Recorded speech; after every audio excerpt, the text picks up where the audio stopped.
Hello दोस्तों, ये हमारा वीडियो है। वीडियो को आप ले सकते हैं, हमें कोई समस्या नहीं है। जबकि वह बिना किसी चिंता के रेसिया साम्राज्य में चला गया और उसे सूर्यांश के वंशजों से वह मिला जो वह चाहता था। ओलिविया निश्चित नहीं थी कि उसे आरव की बात सुननी चाहिए या नहीं। अगर उसने चर्च को यान साम्राज्य में भेजा तो यह बुरा होगा, क्योंकि यह एक जाल बन जाएगा।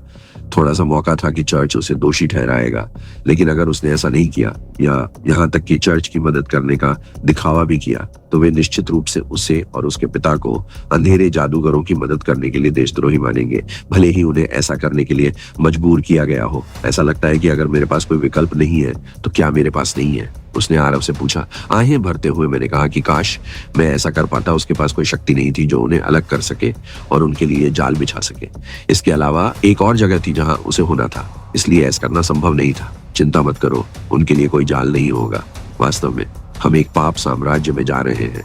हमें केवल उन्हें हमारे रास्ते से विचलित करने के लिए आपसे झूठ बोलने की जरूरत है। ऐसा इसलिए क्योंकि मैं अब और लड़ना नहीं चाहता। आरव ने अपने असली इरादे के बारे में उससे झूठ बोला। उसे यकीन नहीं था कि ओलिविया उन्हें धोखा देगी या नहीं, इसलिए उसने उनके असली गंतव्य के बारे में भी झूठ बोला। एरेस किंगडम की जगह पाप साम्राज्य का नामकरण। इस तरह अगर उसने उन्हें धोखा भी दिया तो कोई भी उनके लिए परेशानी खड़ी नहीं कर सकता था। ओलिविया ने कोई टिप्पणी नहीं की, हालांकि वह निश्चित रूप से हैरान थी कि आरव ने उसे बताया कि वे वास्तव में कहां जा रहे थे। वह सोचती थी कि क्या यह आदमी वास्तव में उस पर भरोसा करता है। आरव और ओलिविया शहर की खाली सड़कों से एक साथ चले। आरव ने देखा कि शहर की हालत उस शहर से बहुत बेहतर थी जहां वह पैदा हुआ था। सीमा शहर के इतने करीब होने के बावजूद शहर की हालत खराब नहीं थी। क्या आपको हमारा शहर पसंद आया? ओलिविया ने पूछा। उसे लगा कि आरव जो देख रहा था उससे कुछ हद तक प्रभावित हुआ। ये बुरा नहीं है, आरव ने उत्तर दिया। हाँ, हमें इस शहर में किसी चीज की कमी नहीं है। हम अपनी खेती करते हैं और अपनी जरूरत की चीजें खुद बनाते हैं। फिर भी दुर्भाग्य से इस शहर को कभी शाही परिवार का समर्थन नहीं मिला। कोई भी इस शहर में नहीं आता क्योंकि हम जानवरों के पहाड़ के बहुत करीब हैं, जहां भयंकर जानवर रहते हैं। ये डर ही है जो शहर को बढ़ने से रोकता है। अगर ऐसा नहीं हुआ होता, मुझे लगता है कि हम अब तक एक शहर बन गए होते। क्या और जानवर कभी शहर पर हमला करते हैं? आरव ने दूर स्थित ऊंचे पहाड़ की ओर देखा जो उस जगह से साफ दिखाई दे रहा था जहां वह खड़ा था। सौभाग्य से वे वहां नहीं थे, अन्यथा हमारा शहर बहुत पहले ही नष्ट हो गया होता। छोटी लड़की ने उत्तर दिया। हालांकि निश्चित रूप से ऐसे समय होते हैं जब एक या दो आवारा जानवर शहर की ओर आते हैं, लेकिन उस स्थिति में चर्च उनका ख्याल रखता है। कम से कम उन्होंने अतीत में ऐसा किया। मेरा मानना है कि अब हमें ये खुद करना होगा। सड़कों से गुजरते हुए आरव जल्द ही उस स्थान पर पहुंच गया जहां चर्च ऑफ लाइट की शाखा हुआ करती थी। वह अपने सामने केवल एक जली हुई इमारत देख सकता था जो मुश्किल से खड़ी थी।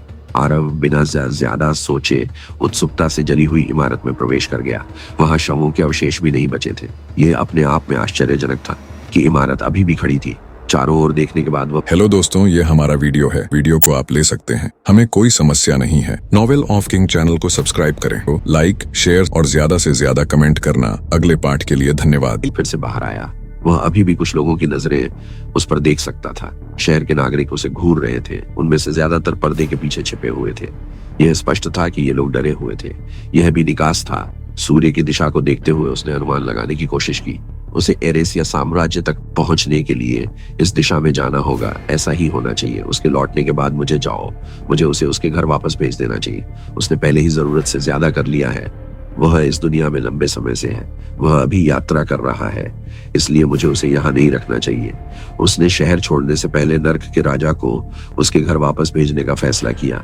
उसने उसके साथ यात्रा करने की जहमत नहीं उठाई क्योंकि इस बिंदु तक इसकी जरूरत नहीं थी। उसे वहां और अधिक होने की आवश्यकता थी। उसकी प्रारंभिक उत्सुकता में एक अस्पष्ट गुर्राहट थी। वह यह भी भूल गया था कि उसने पिछले 2 दिनों से कुछ नहीं खाया था। उसका पेट पहले ही गुर्राना शुरू कर चुका था, जिससे उसका ध्यान उसकी भूख पर केंद्रित हो गया था। चलो वापस चलते हैं। ओलिविया ने सुझाव दिया कि अब जब आप जाग गए हैं तो आपको कुछ खाना चाहिए। आपको अभी भी कुछ ताकत हासिल करने की आवश्यकता है। शरीर को अपना काम करने देने से बेहतर कोई इलाज नहीं है। आरव इस पर सहमत हो गया और वापस जाने के लिए मुड़ा, लेकिन जैसे ही उसने पहला कदम रखा वह वहीं रुक गया। उसने पीछे मुड़कर देखा कि क्या हुआ। ओलिविया भी पीछे मुड़ी और आश्चर्यचकित हुई कि आरव क्यों रुक गया। हालांकि जब वह वापस मुड़ी तो उसे दूर से इसका कारण समझ में आया। उसने लोगों के एक समूह को घोड़ों पर शहर की ओर आते देखा। दूरी बहुत अधिक थी, हालांकि वह उन्हें स्पष्ट रूप से नहीं देख सकती थी। यह स्पष्ट था कि वे रॉयल आर्मी या चर्च ऑफ लाइट से नहीं थे। सबसे अच्छी बात यह थी कि वह महसूस कर सकता था कि वे तत्वों के एडमी के गगनों की तरह ही मजबूत थे, यदि थोड़े कमजोर नहीं। यदि रॉयल सिटी को उनकी उपस्थिति के बारे में पता चल गया, वे हमारे जैसे लोगों को यहाँ नहीं भेजेंगे। वह इस बारे में पूरी तरह आश्वस्त थी। 6 लोगों का एक समूह शहर के करीब आया और देखा कि अरब और ओलिविया प्रवेश द्वार पर खड़े हैं। हाँ, ऐसा लगता है कि कुछ मेहमान पहले से ही हमारा इंतजार कर रहे हैं। एक लाल बालों वाला आदमी जोर से हंसा। यह संभव नहीं होना चाहिए। आगे चल रही नीली बालों वाली महिला ने अपना सिर हिलाया। उन्हें हमारे आने का कोई अंदाजा नहीं रहा होगा। वे यहाँ हमारा इंतजार कैसे कर सकते हैं? सभी 6 लोगों के बाएं हाथ पर तत्व के निशान थे, जो जादूगर के रूप में उनकी प्रतिष्ठित स्थिति का संकेत देते थे। हाँ, ये एक संयोग रहा होगा कि वे प्रवेश द्वार पर थे जब उन्होंने हमें देखा। हमें इसके बारे में बहुत ज्यादा नहीं सोचना चाहिए, हमें बस अपने लक्ष्य पर ध्यान केंद्रित करना चाहिए। दूसरी महिला ने कहा, राजा सही है, हम असफल होने का जोखिम नहीं उठा सकते। यह हमारे चमकने का मौका होगा। जैसे जैसे लोग करीब आए, ओलिविया अंततः उन्हें स्पष्ट रूप से देखने में सक्षम हो गई। एडेन और लुमेन, उन्होंने जो कपड़े पहने हैं वे लुमेन के नहीं हैं। साम्राज्य, अगर मैं गलत नहीं हूं, ये लोग यान साम्राज्य से हैं। हमारे पड़ोसी साम्राज्य के अंदर उनकी स्थिति भी कमजोर नहीं होनी चाहिए। वे यान के कुलीन भी हो सकते हैं। लुमेन साम्राज्य के अंदर कुलीन लोग क्या कर रहे होंगे? आरव ये सुनकर थोड़ा हैरान हुआ कि ये लोग पड़ोसी साम्राज्य से थे। उसने ओलिविया से यान का नाम इस्तेमाल करने को कहा था, लेकिन यान के लोग पहले से ही यहाँ थे। क्या ये महज एक संयोग था? घोड़े शहर के पास पहुंचे और शहर के प्रवेश द्वार से कुछ मीटर की दूरी पर पहुंचकर ही रुक गए। आरव इतना करीब था, वह उनकी ताकत को और भी बेहतर तरीके से महसूस कर सकता था। उसे लगा कि वह अपने आकलन में काफी करीब था। ये लोग सभी जोड़े थे। वे कम से कम अभी के लिए कोई खतरा नहीं थे। सभी 6 युवक घोड़े से उतर गए। हमें हमारे नगर प्रमुख के पास ले चलो। आगे चल रही नीली बालों वाली महिला ने ओलिविया को देखे बिना आरव को आदेश दिया। आरव की पोशाक को देखकर उसे लगा कि वह शायद नगर प्रमुख का बेटा है, अन्यथा वह इतने अच्छे कपड़े कैसे खरीद सकता था? सौभाग्य से आरव ने उसकी बातों को गंभीरता से नहीं लिया। वह शहर में नहीं है, वह पड़ोसी शहर गया है। उसने जवाब दिया, क्या मैं जान सकता हूँ कि तुम सभी यहाँ क्यों हो? जब वह वापस आएगा तो मैं उसे बता दूंगा। कोई जरूरत नहीं, जब वह वापस आएगा तो हम खुद उससे बात करेंगे। लाल बालों वाले व्यक्ति ने उपहास किया। हमारे शब्द अनमोल हैं और हम उन्हें आप पर बर्बाद नहीं करना चाहते। उसने अपना एक हाथ आरव के कंधे पर और दूसरा ओलिविया के कंधे पर रखा और फिर उन दोनों को एक तरफ धकेल दिया और अपना रास्ता साफ कर दिया। हमें आपके पास उपलब्ध सबसे अच्छे आवास में ले चलो, क्योंकि हम कुछ समय के लिए यहाँ रहेंगे। उसने आरव की आंखों में देखे बिना घमंड से कहा। धन्यवाद आरव को स्पेक्टर से जो अंगूठी मिली थी, उसके लिए सबसे शक्तिशाली प्राणियों को भी उसकी आभा को देखने में मुश्किल होती। इन लोगों के लिए आरव और ओलिविया दोनों ही आम लोग थे, जिनमें से किसी के पास कोई जादुई शक्ति नहीं थी। हाँ, मैं भी बहुत थक गया हूँ। दूसरे आदमी ने भी शहर में प्रवेश करते समय टिप्पणी की। एक के बाद एक अन्य युवा भी शहर में प्रवेश कर गए। नीले बालों वाली लड़की अंतिम थी। आश्चर्यजनक रूप से उनके घोड़े भी बिना किसी मार्गदर्शन के उनके पीछे अंदर चले गए। ऐसा लग रहा था जैसे वे पहले से ही अपने स्वामी का पालन करने के लिए प्रशिक्षित थे। आरव ने सभी अभिमानी युवाओं को शहर में प्रवेश करते देखा। हालांकि वह पहले ही इजेन के साथ लड़ाई से गुजर चुका था, उसके लिए ये लोग बच्चे थे और अब तक उसका सहनशीलता का स्तर ऊंचा हो गया था। ओलिविया ने आरव को देखा। अब उसके निर्देश क्या थे? शहर अब आरव के नियंत्रण में था। उसे तय करना था कि क्या करना है। तुम वहां मूर्तियों की तरह खड़े क्या कर रहे हो? रोम के रूप में जाना जाने वाला लाल बालों वाला आदमी अभी भी आरव और ओलिविया को डांटना बंद नहीं कर रहा था। वह समूह में सभी में सबसे अधीर था। क्या मैंने आपको नहीं कहा था कि हमें रहने के लिए सबसे अच्छी जगह पर ले? हम तुम्हारी जान ले लेंगे। हमारा एक भी पल बर्बाद करने लायक नहीं है, इसलिए आप दोनों अच्छा व्यवहार करें। और यदि आप ऐसा नहीं करते हैं तो मेरे पास आपके लिए एक उदाहरण स्थापित करने के अलावा कोई विकल्प नहीं होगा। ये बच्चे स्वर्ग और पृथ्वी के बीच का अंतर नहीं जानते हैं। ओलिविया हैरान थी कि ये लोग कितने मूर्ख थे। वह मानती थी कि आरव नर्क के राजा का दोस्त था। इन दोनों ने चर्च ऑफ लाइट से लड़ाई की थी और संभवतः वे डार्क मैजिशियन थे। क्या ये युवा लोग वास्तव में इतने घमंडी हो सकते हैं? वह भविष्य के बारे में चिंता करने से खुद को रोक नहीं सकी, क्योंकि वह आरव को देख रही थी कि क्या वो गुस्सा हो रहा है। आरव भी इस आदमी के अहंकार के स्तर पर थोड़ा हैरान था, सिर्फ इसलिए कि उन्हें लगा कि वह एक साधारण इंसान है। वे जानते थे कि वह मारने की धमकी दे रहा है। ओलिविया ने आरव का हाथ पकड़ लिया क्योंकि वह थोड़ा गुस्सा होने लगा था। लड़की ने उसका हाथ पकड़ लिया। वह उसे देखने से रोक नहीं सका। उसका ध्यान तुरंत युवा अतिथि से विचलित हो गया था। ओलिविया ने पहल की है। एक युद्ध उनका शहर यान साम्राज्य से बहुत दूर नहीं था। यदि युद्ध छिड़ गया तो वह मानती थी कि उसके शहर को भी परिणाम भुगतने होंगे, इसलिए उसे उन्हें बचाना था। मुझे कहना होगा कि वह लड़की उस बेवकूफ लड़के से ज्यादा चालाक है। रोंग ने अपनी आंखें घुमाई। जो भी हो, इससे कोई फर्क नहीं पड़ता कि हमें कौन ले जाता है, बस हमें एक जगह पर ले चलो। हम लंबी यात्रा के बाद पहले से ही थक चुके हैं। ओलिविया ने अभी भी आरव के हाथों को नहीं छोड़ा था, क्योंकि वह उसे अपने साथ ले गई थी। उसे बस उन्हें तब तक जीवित रखना था जब तक आरव शहर नहीं छोड़ देता। यह एक कठिन काम था, पर वह मानती थी कि वह अकेली थी। जिसके पास यह अवसर था, उसे इन लोगों को एक सप्ताह तक घर पर रखना था। सबसे अच्छी बात यह होगी कि आरव आज रात तक चला जाए क्योंकि वह ठीक हो गया था। इन लोगों की रक्षा करना बिल्कुल संभव था। अन्य युवाओं के विपरीत नीले बालों वाली लड़की का ध्यान आरव पर अधिक था, जो ओलिविया के साथ आगे चल रहा था। उसे समझ में नहीं आया कि क्यों, लेकिन उसे लगा कि उस आदमी में कुछ अजीब था। वह बस ये नहीं समझ पा रही थी कि यह उसका भ्रम था। उसे आश्चर्य हुआ कि क्या ये सिर्फ उसकी गलतफहमी थी। क्या आप सभी यान साम्राज्य के कुलीन हैं? ओलिविया ने थोड़ी देर बाद अपने सिद्धांत की पुष्टि करने के लिए पूछा। यह सही है, रोंग ने गर्व से कहा। मेरे पिता साम्राज्य में एक ड्यूक है। खैर, सच्चाई यह है कि हमारे सभी पिता साम्राज्य के ड्यूक हैं। समूह में दूसरे व्यक्ति ने कहा। आदमी शिन को छोड़कर सभी। उसने अपने आगे चल रही नीले बालों वाली लड़की को देखा। वह साम्राज्य की दूसरी राजकुमारी है। उसके पिता ड्यूक नहीं, बल्कि स्वयं सम्राट है। दूसरी राजकुमारी ओलिविया ने आश्चर्य में कहा, और वह बहुत चिंतित थी। वह यह था कि वे सभी यान के शीर्ष से थे, परिवारों से थे। ये और भी खतरनाक था। वह खुद को राजकुमारी शिन को देखने से रोक नहीं सकती थी। अगर यहाँ एक राजकुमारी को मार दिया गया तो वह आरव को देखने से पहले चीजें और भी खराब होने वाली थी। एक कुलीन की मृत्यु और एक राजकुमारी की हत्या का एक बिल्कुल अलग महत्व था, क्योंकि बाद में यह निश्चित था कि युद्ध होगा। चाहे कुछ भी हो, मुझे यह सुनिश्चित करना है कि वे जीवित रहें। ओलिविया ने अपनी मुट्ठियां भींच ली। राजकुमारी और ड्यूक का बच्चा आरव भी थोड़ा हैरान था। ड्यूक यानो राजा के बाद साम्राज्य में सबसे महत्वपूर्ण पद था। ड्यूक को अपनी निजी सेना रखने की भी अनुमति थी, जो कमजोर नहीं थी। लुमेन साम्राज्य के इस छोटे से शहर में इतने महत्वपूर्ण लोग क्यों थे? वे टाउन हेड से क्यों मिलना चाहते थे? यहाँ कुछ चल रहा होगा। टाउन हेड जल्दी वापस नहीं आएगा। तुम हमें अपना उद्देश्य क्यों नहीं बताते? हमें तुम्हारी हर संभव मदद करनी चाहिए। आरव ने कुछ जवाब पाने की कोशिश करते हुए कहा। हम यहाँ क्यों हैं? ये तुम्हारी चिंता का विषय नहीं है। तुम बदमाश अपना काम करो, रोंग ने अहंकार से कहा। यह स्पष्ट नहीं था कि वह किस बात पर गुस्सा था, लेकिन जब भी वह आरव से बात की तो उसका लहजा हमेशा ओलिविया के साथ इस्तेमाल किए गए लहजे से खराब होता था। उसने आगे कहा, इससे कोई फर्क नहीं पड़ता कि तुम्हारा टाउन हेड यहाँ है या नहीं। अगर वो यहाँ होता तो बेहतर होता, जब वो नहीं होता तब भी कुछ होता है। कोई बड़ा बदलाव नहीं है।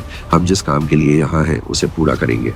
रोम के दोस्तों को उसके व्यवहार या उसके लहजे में कुछ भी गलत नहीं लगा। ये बिल्कुल सामान्य था, क्योंकि वो एक कुलीन और महान परिवार से था। रोम ने एक पल के लिए आरव को देखा। ये बच्चा एक आम आदमी होने के बावजूद मुझसे बेहतर कपड़े पहनता है। वह वास्तव में सोचता है कि सिर्फ इसलिए कि उसके पास अच्छे कपड़े हैं वह हमारे बराबर है और हमसे सवाल पूछ सकता है। उसे अपनी जगह याद रखनी होगी। हालांकि वे सभी 6 शाही परिवारों से थे। पैट्रिक स्टाफ से आरव को जो पोशाक मिली थी उससे वह यहाँ एक असली राजकुमार जैसा लग रहा था। उसके चेहरे पर शांति और उसके भाव इस बात का प्रमाण थे कि उसने बहुत कुछ सहा है। उसका स्वभाव एक शाही परिवार जैसा था, भले ही उसे इसका एहसास न हो।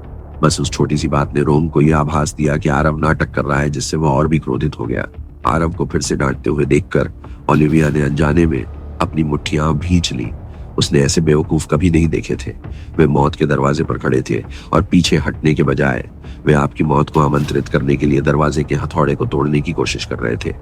आरव ने भी महसूस किया कि ओलिविया की पकड़ उसके हाथ पर मजबूत हो रही है। वह अभी भी उसका हाथ पकड़े हुए थी।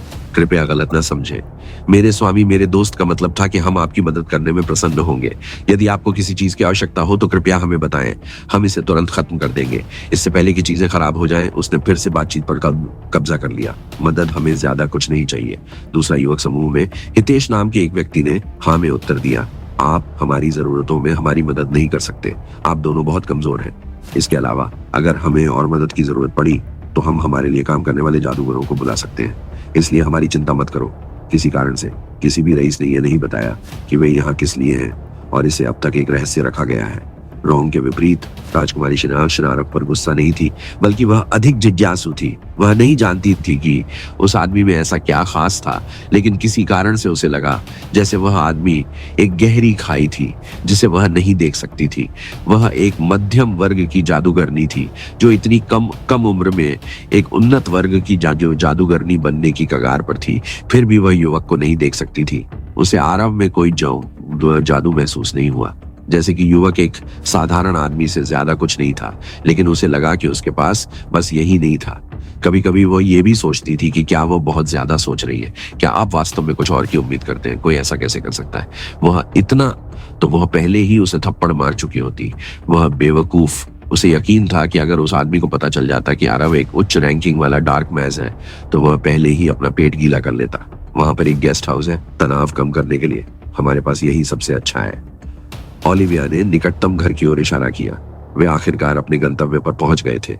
वह जानबूझकर उन्हें शहर के केंद्र में नहीं ले गई, क्योंकि वह नहीं चाहती थी कि वे नष्ट हुए चर्च ऑफ लाइट को देखें। उन्हें केंद्र से दूर रखना बेहतर था, ताकि वे शहर के केंद्र से गुजरे बिना आसानी से अपने निवास पर आ सके। आप सभी कृपया बाहर रहें, मैं जाकर मालिक से बात करूंगी और उसे सब कुछ बताऊंगी। वह घर के अंदर गई और आरव को अपने साथ अंदर ले गई। वह उसे इन रईसों के साथ अकेला नहीं छोड़ सकती थी। उसे इस गेस्ट हाउस के मालिक को गेस्ट हाउस के बाहर इंतजार कर रहे नए मेहमानों के बारे में बताना होगा। क्या आप सबने भी इस पर ध्यान दिया? श्रेया नाम की एक काले बालों वाली लड़की ने पूछा। वह पूरे देश में सबसे शांत थी। वह बातचीत करने और अपने आसपास के वातावरण को देखने में अधिक रुचि रखती थी। आपने क्या नोटिस किया? रोंग ने आश्चर्य से पूछा। उसे शहर में कुछ भी अजीब नहीं लगा।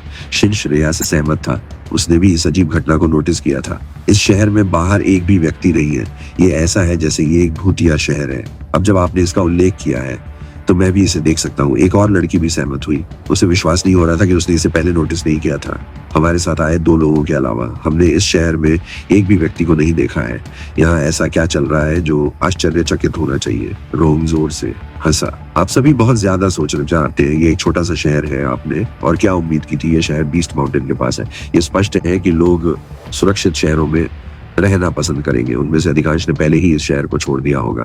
इस जगह को लगभग खाली बनाना, बस ज्यादा सोचना बंद करो, ये काफी संभव है। हितेश सहमत है। ऐसी तुच्छ बातों के बारे में चिंता करने के बजाय हमें बीस्ट माउंटेन पर ध्यान केंद्रित करना चाहिए। ये मत भूलो कि हम यहाँ किस लिए हैं। हालांकि खाली शहर थोड़ा अजीब था। रोंग का बहाना भी अधिकांश लोगों के लिए सही था। वैसे भी उन्हें इस शहर में कोई खतरा महसूस नहीं हुआ। लगभग 5 मिनट के बाद ओलिविया घर से बाहर आई और 6 लोगों को घर के अंदर ले गई, जहां उन्हें रहने के लिए जगह मुहैया कराई गई। सभी को उनके कमरे दिखाने और उन्हें व्यवस्थित करने में मदद करने के बाद आखिरकार ओलिविया आरव के साथ चली गई। वह गेस्ट हाउस के मालिक को यह सुनिश्चित करने के लिए कहना नहीं भूली कि ये लोग नष्ट हो चुके चर्च को न देखें। शिन अपने कमरे में खिड़की के पास खड़ी थी और सड़कों पर आरव को देख रही थी, जो शहर के केंद्र की ओर जा रहा था। अब भी वह अपना ध्यान उससे हटा नहीं पा रही थी। एक बुद्ध शहर और वह अजीब आदमी। उसने अपने दोस्तों को इकट्ठा किया। क्या हुआ? मैं नहाने जा रही थी, मैं भी एक झपकी लेना चाहती थी। क्या आपके पास बात करने के लिए कुछ है? क्या ये इस बारे में है कि हमें कल क्या करने की आवश्यकता है? क्या योजना में कोई बदलाव है? सभी रईसों ने अनुमान लगाने की कोशिश शुरू कर दी कि उसने उन्हें इतनी जल्दी क्यों बुलाया। मैं इस भावना से छुटकारा नहीं पा सकता। इस शहर में वास्तव में कुछ गड़बड़ नहीं हो रही है। मैं इसे जांचना चाहता हूँ, शिन ने जवाब दिया। आप अभी भी इसमें हैं? रोंग ने अपना सिर हिलाते हुए पूछा। मैंने आपको बताया कि आप बहुत सोच रहे हैं। ये एक छोटा शहर है, यहाँ कुछ भी गलत नहीं है। बस आराम करें और इसके बारे में सोचना बंद करें। कल एक बड़ा दिन होने वाला है। हमें आराम करने की जरूरत है। हम बाद में जाएंगे। मैं आराम कर सकता हूँ। हमें इसकी तह तक जाना होगा। पहले उसके सिर के पीछे खुजलाया। तुम मुझे बहुत परेशान कर रहे हो। ठीक है, मैं ये करता हूँ। चलो कुछ जवाब प्राप्त करते हैं ताकि हम आपके मन को शांत कर सकें। रोंग ने पहल की। वह जल्द से जल्द इससे निपटना चाहता था ताकि वह स्नान कर सके और सो सके। वह नीचे चला गया। जब वह भूतल पर पहुंचा तो अन्य लोग उसके पीछे चले गए। इससे पहले कि अन्य कुछ कह पाते, उसने उस मध्यम आयु वर्ग के व्यक्ति का कॉलर पकड़ लिया। जगह उसने आदमी को काउंटर के पीछे से बाहर खींच लिया और उसे हवा में पकड़ लिया। हमें सच बताओ, तुम सब क्यों छुप रहे हो? सड़कों पर कोई क्यों नहीं है?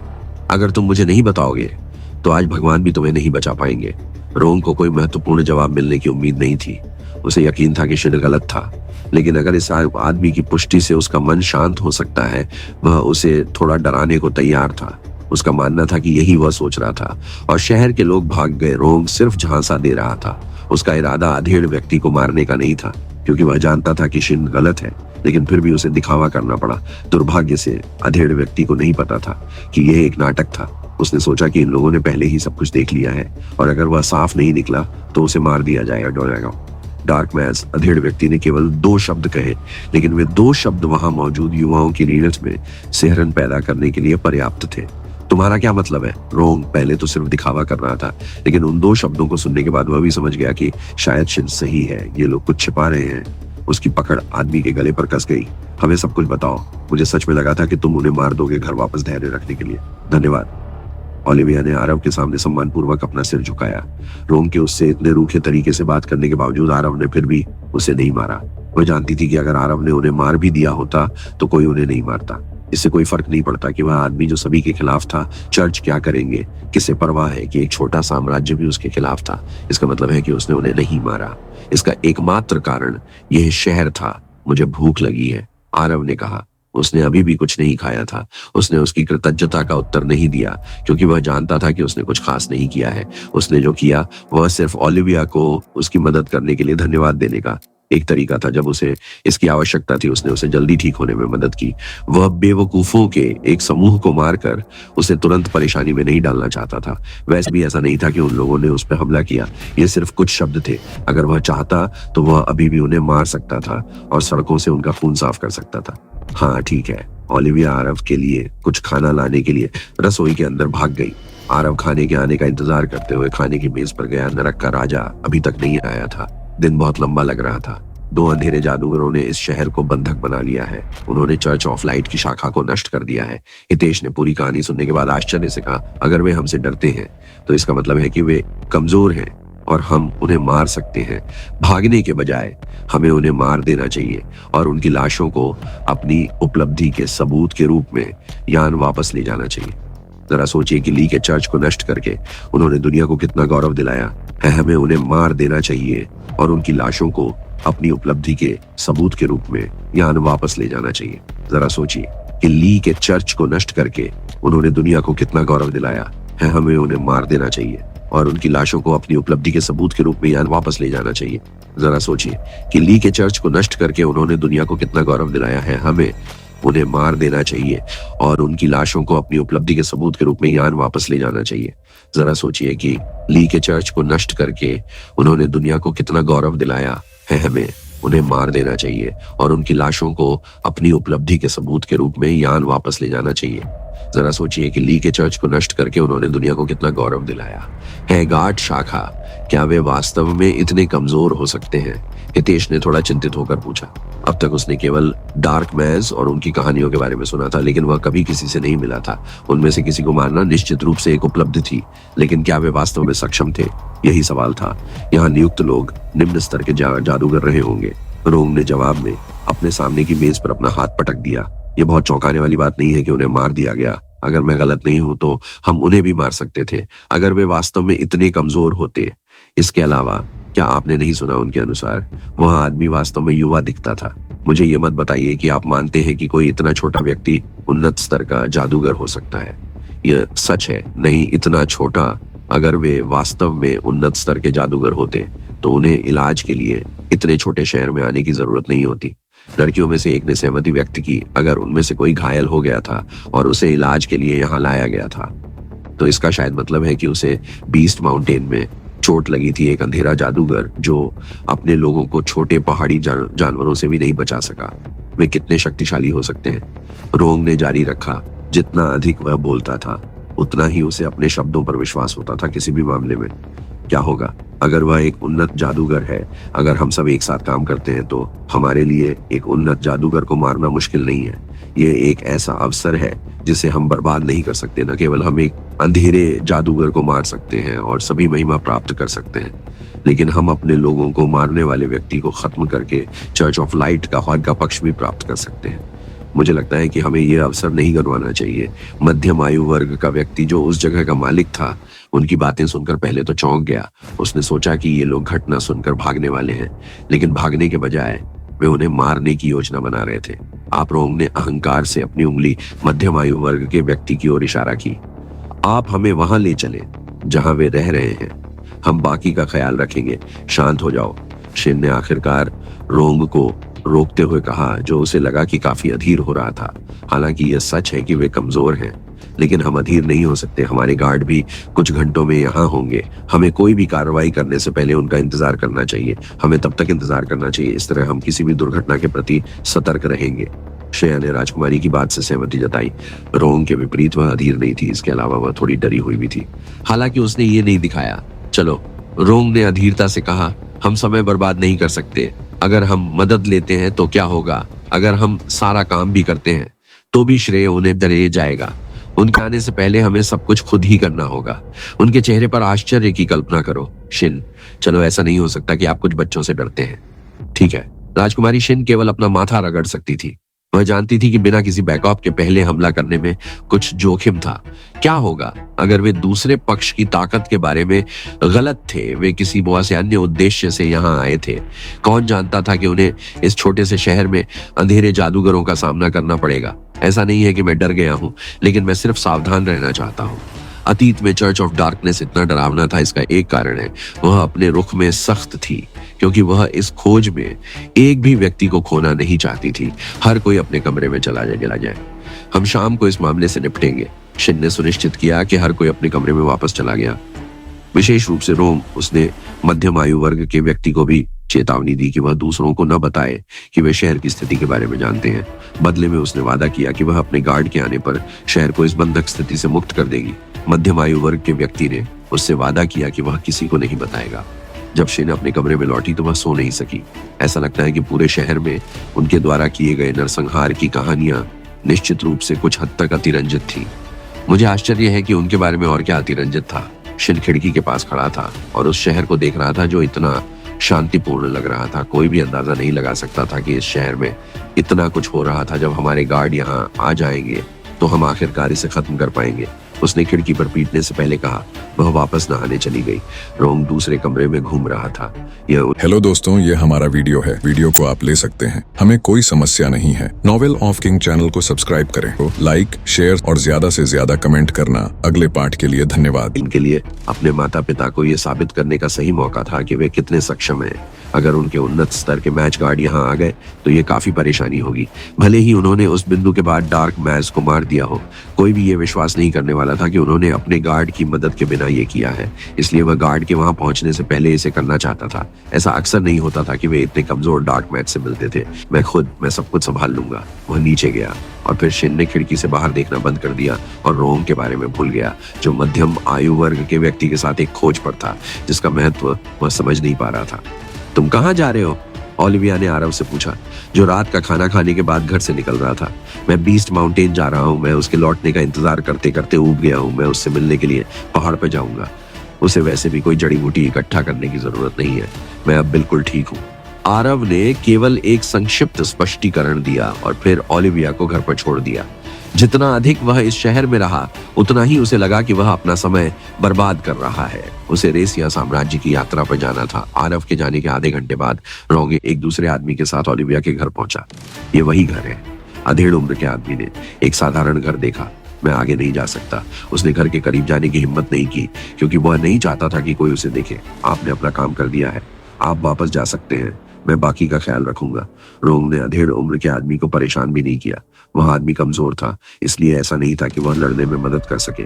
उसका एकमात्र काम जगह को खाना था और अब वह काम हो गया। अधेड़ उम्र के आदमी ने वापस भागने से पहले सम्मानपूर्वक अपना सिर झुकाया। अधेड़ उम्र के आदमी के जाने के बाद केवल रोंग सड़क पर रह गया था। वह अकेला सामने के घर को देख रहा था।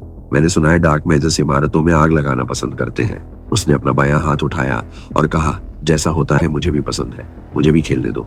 जैसे ही रोंग ने मंत्र पढ़ना शुरू किया, उसके हाथों के पीछे लौ का निशान लाल हो गया। घर के अंदर ओलिविया ने खाली प्लेटें उठाई और उन्हें साफ करने जा रही थी। यह सोचना कि जब चर्च की मुख्य सेनाएं आएंगी तो क्या होगा। ओलिविया ने खाली प्लेटें उठाई जिनमें उसने और आरव ने खाया था। हालांकि किसी कारण से उसे लगा जैसे उसके आसपास का माहौल बहुत गर्म हो रहा है। इससे पहले कि वह कुछ सोच पाती या घर से बाहर निकल पाती, उसने देखा कि पूरे घर में आग की लहर फैल रही है। किसी आदमी की नहीं। उसकी सभी उम्मीदों के विपरीत ये चीखें एक महिला की थीं। रोंग ने एक व्यक्ति को घर से बाहर भागते देखा। सौभाग्य से जब जादू डाला गया, ओलिविया पहले से ही निकास द्वार के पास थी। आग की लपटों को देखकर वह बाहर भागी। उसके पास भागने के अलावा कोई विकल्प नहीं था। सौभाग्य से उसने आग के बहुत अधिक फैलने से पहले ही जल्दी से प्रतिक्रिया की। हालांकि उसने इतनी जल्दी प्रतिक्रिया की, फिर भी वह चोट लगने से नहीं बच सकी। उसकी त्वचा पूरी तरह से जल गई थी और उसके कपड़े भी। उसका चेहरा पीला पड़ गया था, जैसे उसमें खून ही नहीं था। वह औरत जो रो रही थी, जैसे वह कुछ भी नहीं थी। वह बड़ी मछली के पीछे था। अर्थहीन या ठीक की वह चीख रोंग ने भौहें से कोड़ी और सोचा, अगर लड़की जिंदा बाहर आ सकती, उन्हें कम से कम कुछ तो करना चाहिए था क्या? ऐसा हो सकता है कि वे अंदर नहीं थे। ये महसूस करते हुए कि उसने ये सुनिश्चित किए बिना ही हमला कर दिया था कि डार्क मैज अंदर है या नहीं, रो का चेहरा निराशा से लाल हो गया। मैंने बिना एक पल भी सोचे कहा कि उसने कितना समय बर्बाद किया, क्योंकि उसने अपना बहुत सारा समय बर्बाद किया। वह ओलिविया के करीब गया, जो अभी भी दर्द को नियंत्रित करने की कोशिश में आंसुओं में थी। उसने पहले कभी इतना दर्द महसूस नहीं किया था। वह इलाज के लिए किसी और के पास नहीं जा सकती थी, क्योंकि उसका परिवार शहर में एकमात्र डॉक्टर था। रोना बंद करो, तुम मेरे कानों को चोट पहुंचा रहे हो, रोंग ने घमंड से कहा, और ओलिविया को अपने पैरों को हिलाते हुए लात मारी। यहाँ तक कि जब उसने एक ऐसी लड़की को लात मारी जिसके पास कोई जादुई शक्तियां नहीं थी, तो उसने खुद को जरा भी नहीं रोका। उसका लात ओलिविया को पीछे धकेलने के लिए पर्याप्त थी। ओलिविया के माथे से खून बहने लगा और वह जमीन पर गिर गई। मुझसे किसी दया की उम्मीद मत करो। गद्दार, तुम्हें लगता है कि मैंने तुम लोगों को बचाने के लिए किया था? हमें बचाओ। रोंग जोर से हंसा। वह ओलिविया के सामने खड़ा था। वह आया और उसका कॉलर पकड़ा और उसे हवा में उठा लिया। तुम एक साधारण इंसान हो। तुम्हें क्या लगता है कि तुम काले जादूगरों की मदद करके हमारी मदद कर सकती हो? तुम्हें लगता है कि अपने अपराधों को छिपाने के लिए यह बहाना काफी है? ओलिविया को कॉलर से पकड़े हुए वह जलते हुए घर के करीब चला गया। जल्दी करो और मुझे बताओ कि तुमने उन्हें कहां छुपाया है। वे तथाकथित काले जौले जादूगर कहां हैं? ओलिविया पहले से ही बहुत दर्द में थी और उसके ऊपर से जिन लोगों को उसने बचाने की कोशिश की थी, वे इस तरह से उसका एहसान चुका रहे थे। उसने पहले कभी इतना धोखा महसूस नहीं किया था। वह हैरान थी कि उसने आरव को इन लोगों को मारने से क्यों रोका। क्या वे वास्तव में एक पल जीने के लायक थे? उसका मन क्रोध और घृणा से भर गया था, क्योंकि उसने सोचा कि उसे उन्हें बता देना चाहिए कि आरव ने वास्तव में क्या कहा, ताकि वे स्वयं मौत को गले लगा सके। हालांकि उसे यह भी याद था कि उसका परिवार शहर में अकेला नहीं था। क्या वह वास्तव में इतनी स्वार्थी हो सकती है? उसकी आंखें आंसुओं से भरी हुई थीं और उसका शरीर दर्द में था। फिर भी वह इस शहर और राज्य के लोगों के बारे में सोच रही थी। आरव अभी अभी बीस्ट माउंटेन की तलहटी में पहुंचा था, लेकिन इससे पहले कि वह एक कदम आगे बढ़ा पाता, उसने कुछ पदचाप सुनी। थोड़ी देर में उसने ये भी देखा कि वे किसके थे। नर्क का राजा पहले ही लौट आया था। वह एक ऐसे आदमी के साथ चल रहा था जो 50 के दशक में लग रहा था। बूढ़ा आदमी जड़ी बूटियों से भरा एक थैला ले जा रहा था, जबकि नर्क का राजा खाली हाथ था। नर्क का राजा बूढ़े आदमी के साथ चला और उसे वापस ले गया। यह स्पष्ट था कि उन्होंने अपनी जरूरत की सभी जड़ी बूटियां एकत्र कर ली थी। नर्क के राजा ने भी आरव की ओर देखा। जब उसने महसूस किया कि युवक पहले ही उठ चुका है, उसे कुछ राहत महसूस हुई। वह आरव के पास गया और पूछा, तुम्हें कैसा लग रहा है? पहले से बेहतर, आरव ने जवाब दिया। मुझे नहीं लगता कि मुझे उन जड़ी बूटियों की जरूरत होगी। वह पीछे बैठे अधेड़ व्यक्ति की ओर मुड़ा। आप ओलिविया के पिता होंगे? हाँ। अधेड़ व्यक्ति ने सम्मान पूर्वक अपना सिर झुकाया। हालांकि आरव वास्तव में युवा दिखता था, लेकिन उसने युवक को कम आंकने की हिम्मत नहीं की। वह जानता था कि वह इतना कमजोर है कि वह अपने सामने खड़े 2 लोगों का सामना भी नहीं कर सकता। आखिरकार वह और उसका परिवार बहुत कमजोर था। आपने और आपके परिवार ने मेरी बहुत मदद की है।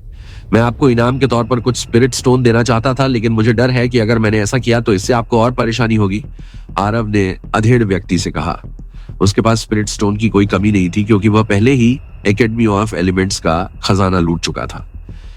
इस समय उसके पास राजा से कम संपत्ति नहीं थी। फिर भी वह अधेड़ व्यक्ति को स्पिरिट स्टोन नहीं दे सका।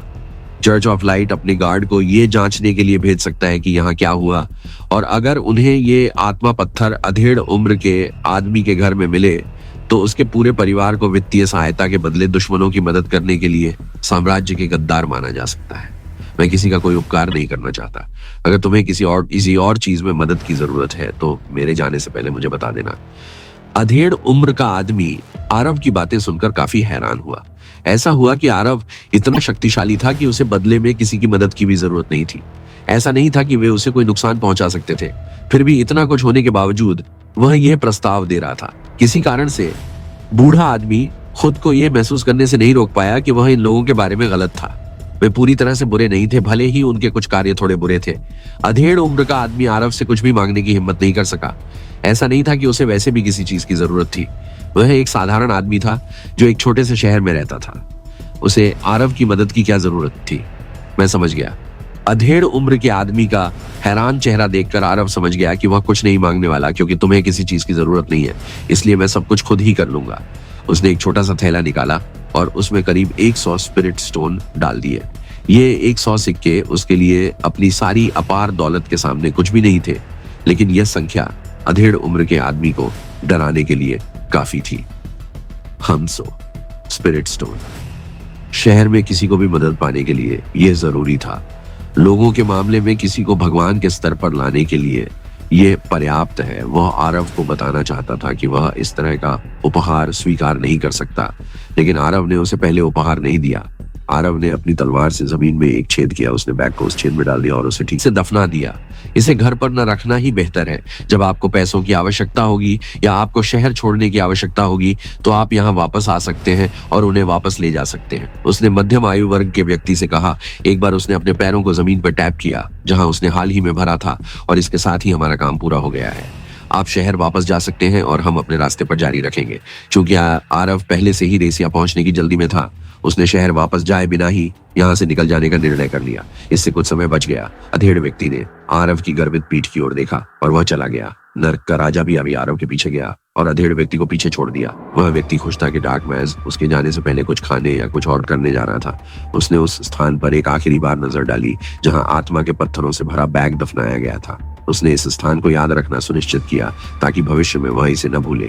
इतनी बड़ी मात्रा में धन कोई छोटी बात नहीं थी। आरव नर्क के राजा के साथ शहर के विपरीत दिशा में चला गया जहां उन्होंने शरण ली थी। शुरू में आरव ने ज्यादा बात नहीं की, दोनों चुपचाप चलते रहे। धन्यवाद कहा। आरव थोड़ी देर के लिए रुक गया। नर्क के राजा ने कोई जवाब नहीं दिया। उसे लगा कि कृतज्ञता की कोई आवश्यकता नहीं है। उसने बस वही किया जो वह करना चाहता था। आरव ने आगे कहा, मुस्कुराया, जब तुम मेरे साथ हो तो मैं दुखी कैसे हो सकता हूँ जिस आदमी ने तुम्हें सिखाया। हाँ, उसके घर में कोई ऐसी वस्तु होनी चाहिए जो मुझे अपने शरीर को मजबूत करने के लिए चाहिए ताकि पहले जैसा कुछ फिर न हो। आरव ने सब कुछ समझाया, जिसमें अजीब दर्पण ने उसे उसकी आत्मा के बारे में बताया था। एक आत्मा जो शरीर पर बोझ बन जाती है। नरक का राजा काफी हैरान था। उसने ऐसी चीज के बारे में कभी नहीं सुना था। आरव की आत्मा कितनी शक्तिशाली थी कि उसकी शारीरिक शक्ति के बावजूद आत्मा इतनी दबंग थी क्या? इस दुनिया में यह सामान्य है? उसने पूछा। आरव ने अपना सिर हिलाया। नहीं, बिल्कुल नहीं। मुझे लगता है कि मैं अकेला बदकिस्मत हूं जो इस समस्या का सामना कर रहा है। इन गोलियों की बदौलत मैं इस समस्या को अभी नियंत्रण में रख सकता हूं। उसने अपनी जेब में हाथ डाला और वहां रखी आत्मा उपचार की गोली निकाली, लेकिन वह वहां नहीं थी। वह अपनी जेब खाली देखकर हैरान था। हालांकि उसके स्थानिक भंडारण में उपचार की गोलियां थीं, लेकिन वह अपनी जेब से गायब गोलियों को देखकर थोड़ा हैरान था। क्या मैंने उन्हें ओलिविया के घर में छोड़ दिया? वह रुक गया और शहर की ओर देखने लगा। अगर चर्च उन्हें ढूंढ लेता है तो ये उसका होगा। ये परिवार के लिए एक बड़ी समस्या हो सकती है। वे सोचेंगे कि उन्होंने इसे रिश्वत के रूप में लिया। मुझे बहुत तेज से दर्द हो रहा है अपने सिर के पिछले हिस्से को खुजलाते हुए। आखिरकार आरव ने एक निर्णय लिया। उसने आत्मा उपचार की गोलियां लेने के लिए शहर वापस जाने का फैसला किया, क्योंकि परिवार ने उसकी बहुत मदद की थी। वह कम से कम यह सुनिश्चित करना चाहता था कि उन्हें साम्राज्य के गद्दार नहीं माना जाता है।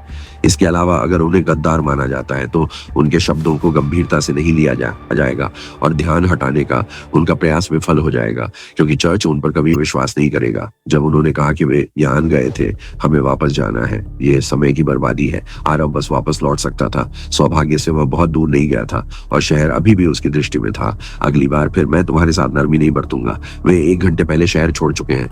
मुझे नहीं पता कि वे कहाँ हैं। अब ओलिविया ने आश्चर्य से कहा। इतना सब होने के बाद भी उसके पास कोई कारण नहीं था। उसने उन्हें जानवर के पहाड़ पर नहीं भेजा। वह युद्ध रोकने के लिए खुद मरने को तैयार थी। ऐसा लगता है कि आप मेरी दयालुता का सम्मान नहीं करते हैं, इसलिए मैं आपको इसकी क्रूरता दिखाऊंगा। रोंग ने अपना दाहिना पैर उठाया और पूरी ताकत से ओलिविया के घुटने पर पटक दिया। रोंग ने अपनी पूरी ताकत लगा दी, जो ओलिविया के घुटने को कुचलने के लिए काफी थी, जिससे वह दर्द से चीखने लगी। यहाँ तक कि जो लोग अपने घर की खिड़कियों से सब कुछ देख रहे थे, वे भी घबरा गए। वे आश्चर्यचकित थे कि क्या ये लोग वास्तव में यान साम्राज्य के कुलीन थे। ऐसा क्यों था कि वे डार्क कल्टिस्ट से भी बदतर दिखते थे? मैं आपको 10 सेकंड देता हूँ। यदि आपने जवाब नहीं दिया तो मैं आपका दूसरा पैर भी तोड़ दूंगा। 10 नरोंग ने उल्टी गिनती शुरू कर दी, जबकि ओलिविया अपने टूटे हुए घुटने को पकड़कर जमीन पर रो रही थी। दर्द मौत से भी बदतर लग रहा था। उसने पाया कि उसका दिल इन लोगों के लिए नफरत से भर गया। तो वास्तव में ये सही है? नहीं, ये नहीं हो सकता। ये लोग असली राक्षस थे। यहाँ तक कि जब वह दर्द में तड़पती हुई जमीन पर लेटी थी, तब भी वह खुद को आरव के चेहरे को याद करने से नहीं रोक सकी। उसकी दयालु आंखें जो दर्द को प्रतिबिंबित करती थी, फिर भी वे दृढ़ संकल्प से भरी थी। एक ऐसे आदमी की आंखें जिसके पास इन सभी लोगों को नष्ट करने की शक्ति थी। फिर भी उसने ऐसा नहीं किया क्योंकि वह नहीं चाहता था कि कोई परेशानी उसके पास आए। एक आदमी जिसे उनकी मदद करने की आवश्यकता नहीं थी, फिर भी उसने खुद ही ऐसा किया, भले ही वह बहुत अपमानित था। उसके गालों पर आंसू बहने लगे और वह सोचने लगी कि क्या वह सचमुच यहाँ मरने वाली है, क्या उसकी मृत्यु से कुछ हल होने वाला है। उसे उम्मीद थी कि ऐसा होगा जब तक कि इससे जान बच सकती है। उसने अपनी आंखें बंद कर ली। तुम क्या कर रहे हो? पीछे से एक आवाज आई। लड़की ने अचानक अपनी आंखें खोली। तुम मेरी बेटी के साथ क्या कर रहे हो पिताजी? आप क्या कर रहे हैं? भाग जाओ। ओलिविया पूरी ताकत से चिल्लाई। उसके पिता यहाँ क्यों थे? और अगर वह अकेले थे तो क्या इसका मतलब ये था कि डार्क मैज पहले ही जा चुका था? उस स्थिति में उसे एहसास हुआ कि अगर उसके पिता वहां रहे तो उनकी जान भी खतरे में थी। अधेड़ उम्र के व्यक्ति ने अपनी बेटी की बात नहीं सुनी। जब वह अपनी बेटी की मदद करने के लिए दौड़ा तो उसके द्वारा इकट्ठी की गई जड़ी बूटियों से भरा थैला जमीन पर गिर गया। अच्छा, तो तुम उसके पिता हो, ये और भी अच्छा है। रोंग के चेहरे पर मुस्कान फैल गई। वह पहले ओलिविया को न मारने के लिए काफी सावधान था क्योंकि उसका मानना था कि वह अकेली थी जो जवाब दे सकती थी, लेकिन अब वह पूरी ताकत से जवाब दे सकता था, भले ही ओलिविया को मार दिया गया हो। बूढ़ा आदमी, वह आदमी अभी भी जवाब दे सकता था। इसके अलावा यह भी संभव था कि उसकी बेटी की मृत्यु ने अधेड़ उम्र के व्यक्ति को इतना डर से भर दिया होगा। हर बात पर प्रतिक्रिया देना समय समाप्त हो गया। रुको। ओलिविया दर्द से दहाड़ उठी क्योंकि आदमी ने उसके दूसरे लिंग को भी कुचल दिया। बूढ़ा आदमी ये सब नहीं देख सका। वह लगभग अपनी बेटी के पास पहुंच गया था, लेकिन बहुत देर हो चुकी थी। उसके दोनों पैर कुचल दिए गए थे। इससे पहले कि वह अपनी बेटी को छू सके, एक पैर उसकी छाती पर पड़ा जिससे वह पीछे कूद गया। अधेड़ आदमी दूर गिर गया। तुम क्या कर रहे हो? तुम लुमेन साम्राज्य के लोगों को मारना चाहते हो। तुम लुमेन साम्राज्य से लड़ना चाहते हो। अधेड़ आदमी अपनी दुखती छाती को पकड़कर खड़ा हो गया और पूछा। हाँ हाँ हाँ, रोंग जोर से हंसा। लुमेन साम्राज्य के साथ युद्ध। लुमेन साम्राज्य कुछ हद तक मजबूत हो सकता है, लेकिन क्या आपको लगता है कि वे एक अनजान शहर से दो यादृच्छिक लोगों की मौत पर यान से लड़ेंगे? आज यहाँ तक कि देवता और राक्षस भी आपको नहीं बचा सकते। मैं ही एकमात्र हूँ जो आपको मुझसे बचा सकता हूँ। उसने गर्व से कहा। मुझे बताओ कि आज वे काले जादूगर कमीने कहाँ छिपे हैं? मैं दो लोगों को मारे बिना वापस नहीं जाऊंगा। या तो वे दोनों मर जाएंगे या आप और आपकी बेटी मर जाएंगे। इसलिए ध्यान से सोचें। यहाँ के लोग वास्तव में अभिमानी थे, लेकिन वे उन्हें क्यों मारना चाहते थे? शहर। लेकिन अगर आप जवाब देते हैं, यदि आप नहीं देना चाहते हैं तो ठीक है, मैं तब तक खेलता रहूंगा जब तक आप जवाब देने का फैसला नहीं करते हैं। रोंग ओलिविया के सामने घुटनों के बल बैठ गया। उसने धीरे से उसके आंसू से सने चेहरे को छुआ। मुझे नहीं पता कि आप अपने जीवन के साथ उन लोगों की रक्षा क्यों कर रहे हैं, लेकिन मैं आपको इसका पछतावा कराऊंगा। आइए अपना खेल जारी रखें। आपके पास 10 सेकंड हैं। यदि आप मुझे उनके ठिकाने नहीं बताते हैं, मैं तुम्हारा दाहिना हाथ तोड़ दूंगा। 20 सेकंड के बाद मैं तुम्हारा बायां हाथ तोड़ दूंगा। मुझे तुम्हें अपंग मत बनाओ। युवती ओलिविया पहले से ही बहुत कमजोर महसूस कर रही थी। उसे ऐसा भी नहीं लगा कि उसमें बोलने की ताकत है। वह क्या कह सकती थी? उसके पिता ने पहले ही उन्हें बता दिया था कि वे पहले ही जा चुके हैं। ये कोई ऐसा व्यक्ति था जो विश्वास नहीं करता था। चाहे वह जितनी भी बार जवाब दे, वह विश्वास नहीं करने वाला था। इस आदमी के पास उसकी आंखों के सामने जवाब था, लेकिन उसने अपनी आंखें बंद कर ली क्योंकि वह यह स्वीकार नहीं करना चाहता था कि वह पहले ही डार्क मैज को खो चुका है। उसने ये मानने से इनकार कर दिया कि वे चले गए हैं। तो क्या आप उसे सच बताने जा रहे हैं या नहीं? रोंग ने एक बार फिर पूछा। ओलिविया पहले से ही खोया हुआ महसूस कर रही थी। इस बिंदु पर ऐसा लग रहा था कि वह उसका जवाब कम चाहता था और अधिक ऐसा लगता था कि वह अपना गुस्सा निकालना चाहता था, क्योंकि उसने गौरव हासिल करने का मौका खो दिया था। वह अपने गुस्से को शांत करने के लिए उन्हें मारना चाहता था। ऐसा ही हो। तुमने मुझे सबके सामने शर्मिंदा किया। मुझे अपने एहसान का बदला चुकाने दो। तुमने मुझे ऐसा करने के लिए मजबूर किया। रोंग ने ओलिविया का गला पकड़ा और उसे हवा में उठा लिया। दूसरे हाथ से उसने उसके कपड़े पकड़ लिए। चूंकि हमारे पास पहले से ही दर्शक हैं, तो आइए उन्हें देखने लायक कुछ दे। आइए उन्हें आपके शरीर की सराहना करने दें, क्योंकि उसे लगा कि ओलिविया ने सबके सामने उसका अपमान किया है। इसलिए उसने बदला लेने के लिए उसे कुछ और बुरा देने का फैसला किया। इस पल उसे लगा कि मृत्यु उसके लिए दया है। वह उसे जीते जी नरक का अनुभव कराना चाहता था। देखते हैं तुम हजारों लोगों के सामने बिना कपड़ों के भी कैसे वही बहादुरी बरकरार रखती हो। तब हम तुम्हारी हिम्मत देखेंगे। जब ओलिविया इन सभी लोगों के बीच से रोंग को अपने पीछे खींचने वाली थी, लेकिन उसी समय दंग रह गई। उसने ऐसा आभास महसूस किया जैसा उसने पहले कभी महसूस नहीं किया था। यह एक राजा की आभा की तरह था और वह आभा अत्यधिक रक्तपात से भरी थी। गेस्ट हाउस में मृत्यु स्वयं इस शहर में आ गई थी। वह दूर जाने वाला था, लेकिन उसी समय स्तब्ध रह गया। उसने ऐसी आभा महसूस की जैसा उसने पहले कभी महसूस नहीं किया था। यह एक राजा की आभा की तरह था और वह आभा अत्यधिक रक्त पिपासा से भरी थी। गेस्ट हाउस में वापस शिन और अन्य लोगों ने भी वही आभा महसूस की। ये पूरे शहर को कवर करने के लिए पर्याप्त शक्तिशाली थी। शक्तिशाली आभा ने उन सभी को रीढ़ की हड्डी में ठंडक महसूस कराई। ऐसा लगा जैसे मृत्यु स्वयं इस शहर में आ गई हो। वह दूर जाने वाला था, लेकिन उसी समय स्तब्ध रह गया।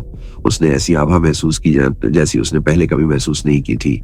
यह एक राजा की आभा की तरह थी, और वह आभा अत्यधिक रक्त पिपासा से भरी थी। गेस्ट हाउस में वापस शिन और अन्य लोगों ने भी वही आभा महसूस की। यह पूरे शहर को कवर करने के लिए पर्याप्त शक्तिशाली था। शक्तिशाली आभा ने उन सभी को अपनी रीढ़ की हड्डी में ठंड महसूस कराई। ऐसा लगा जैसे मौत खुद इस शहर में आ गई हो। कई श्रोता हैं जो कहानी सुनते हैं लेकिन चैनल को सब्सक्राइब नहीं करते हैं। आप सभी दोस्तों से मेरा अनुरोध है कि मेरे टीजीआरए चैनल को सब्सक्राइब करें। जितने अधिक मेरे सब्सक्राइबर बढ़ेंगे, मुझे भी कहानियां पोस्ट करने की प्रेरणा मिलेगी। आरव को देवांश से बहुत सारी आत्मा उपचार गोलियां मिली थी, इसलिए उनमें से 1 या 2 को खोना उसके लिए कोई बड़ी बात नहीं थी। इसके बावजूद उसने गोली वापस लेने के लिए शहर लौटने का फैसला किया, जिसके बारे में उनका मानना था कि भविष्य में कई लोगों को परेशानियों से बचाने के लिए गोली वहां गिरी थी। फिलहाल उसने नरक के राजा को मृतकों के राज्य में वापस नहीं भेजा था। वहां आग लगी हुई है। जैसे ही आरव शहर के पास पहुंचा, उसने दूर से धुआं उठते देखा, जैसे कि कुछ जल रहा हो। वह जानने के लिए बहुत उत्सुक था कि क्या हो रहा है, लेकिन उसने यह भी नहीं सोचा था कि उसे जो मिला है वह उसे मिलेगा। जैसे ही वह ओलिविया के घर पहुंचा, उसने महसूस किया कि केवल उसका घर जल रहा था और कुछ नहीं। न सिर्फ उसका घर जल रहा था, बल्कि उसके पिता भी घायल थे। ओलिविया की गर्दन रोंग के हाथों में थी। इस दृश्य ने ही आरव का खून खौला दिया। धमकियों को भूल जाओ, उसे इतना गुस्सा हुए काफी समय हो गया है। ओलिविया और उसके परिवार ने उसे जल्दी से ठीक होने में मदद की थी, और उनके साथ ऐसा कुछ किया जा रहा था। वह अपनी रक्त पिपासा को नियंत्रित नहीं कर सका, जो दूर दूर तक फैल गई। जब वह शांत और संयमित था, तो उसकी अंगूठी उसकी आभा को ऐसे छिपा सकती थी जैसे वहां कुछ भी नहीं था। हालांकि जब वह क्रोधित होता था, तो अंगूठी भी कुछ नहीं कर सकती थी। उस शक्तिशाली आभा ने पूरे शहर को ढक लिया था। इस शहर में एक भी व्यक्ति नहीं था जो उस आभा से दबा हुआ महसूस नहीं करता था। शिन और उसके दोस्त ऐसी वो आभा महसूस करने से चौंक गए। ये बहुत शक्तिशाली और बहुत डरावना था। वे सभी अपने कमरों से बाहर आए और एक दूसरे को देखने लगे। रोंग कहाँ है? शिन ने दूसरों से पूछा। केवल रोंग गायब था। इससे दुखी होकर उसने रोंग का दरवाजा खटखटाया। उसने बार बार खटखटाया, लेकिन दरवाजा नहीं खुला। अंत में उसने दरवाजे को लात मारी और अंदर प्रवेश किया। वह यहाँ नहीं है। शहर घुटनों के बल गिरकर रोंग ओलिविया के कपड़े फाड़ने ही वाला था कि उसे भी हत्या की मंशा का आभास हो गया। उसका हाथ वहीं रुक गया जहां था। हालांकि इससे पहले कि वह पलट पाता, उसने देखा कि आरव खून से सनी लाल तलवार लेकर उसके ठीक बगल में खड़ा था। वह खून कोई और नहीं बल्कि उसका था। आरव ने तलवार से ओलिविया के कपड़े पकड़े हुए हाथ को काट दिया था। जब उसका दाहिना हाथ कंधों से काटा गया, तो उसके होठों से तीखी चीख निकली। तलवार इतनी तेज थी कि हाथ कटने पर हल्का सा भी प्रतिरोध नहीं हुआ। जब रोंग ने पहली बार आरव को देखा, तो उसे उस युवक से कोई आभास नहीं हुआ। इसके अलावा युवक उसे एक कायर लग रहा था, जो प्रतिक्रिया भी नहीं कर सकता था। उसे उस बच्चे से कोई खतरा महसूस नहीं हुआ। आरव की कमजोरी देखकर वह आरव के साथ मौजूद दूसरे व्यक्ति को भी कमजोर समझ रहा था। दुर्भाग्य से केवल अब उन्हें एहसास हुआ कि वे कितने गलत थे। अब जब आरव ने अपनी आभा को छिपाना बंद कर दिया था, तो यह स्पष्ट था कि वह किस तरह का व्यक्ति था। इतने कम उम्र के व्यक्ति में इतनी ताकत कैसे हो सकती है? ये कैसा आदमी था? क्या वह भी एक इंसान था? नहीं, वह एक राक्षस था। अपने जीवन में पहली बार रोंग को मौत का डर महसूस हुआ। वह यान साम्राज्य के ड्यूक का बेटा था। वह हमेशा सुरक्षित रहा था और उसे कभी अपने जीवन की चिंता नहीं करनी पड़ी थी। केवल एक मूर्ख उसके जैसे किसी को चोट पहुंचाने की हिम्मत करेगा। लेकिन पहली बार उसे ऐसा लगा जैसे वह मौत की आंखों में देख रहा है। उसने अपना बायां हाथ उठाया और जादू करना शुरू कर दिया, न केवल उसे बचाने के लिए, बल्कि उसी समय आरव को चोट पहुंचाने के लिए। वह वापस कूद गया। इसके बजाय वह रोंग के पीछे भागा। उसने युवक को जीवित रहने दिया, भले ही उसने पहले भी इस तरह के कठोर शब्दों का इस्तेमाल किया था। इन सब के बावजूद युवक संतुष्ट नहीं था। वह अभी भी भागने की कोशिश कर रहा था और उसने भागने की कोशिश की। बेशर्म भी बनना चाहता था। रोंग ने अपना मंत्र पूरा किया, जिससे जमीन से आग की एक दीवार बन गई, जिसने आरव को घेर लिया। जैसे कि उम्मीद थी, तुम्हारे पास बस एक मजबूत आभा है और इसे पूरा करने के लिए पर्याप्त शक्ति नहीं है। तुमने मुझे एक पल के लिए डरा दिया, रोंग ने कहा। शुरू में वह डर गया था, लेकिन आरव को अपने मंत्र में फंसा हुआ देखकर वह राहत की सांस ले सका। तुम एक अंधेरा जादूगर हो सकते हो, लेकिन तुम भी मुझे नहीं मार सकते। अब समय आ गया है कि तुम मुझसे मेरा हाथ छीनने का बदला लो। मैं तुम्हें पूरा भुगतान करूंगा। उसके पीछे से आती एक गंभीर आवाज उसके कानों में पड़ी।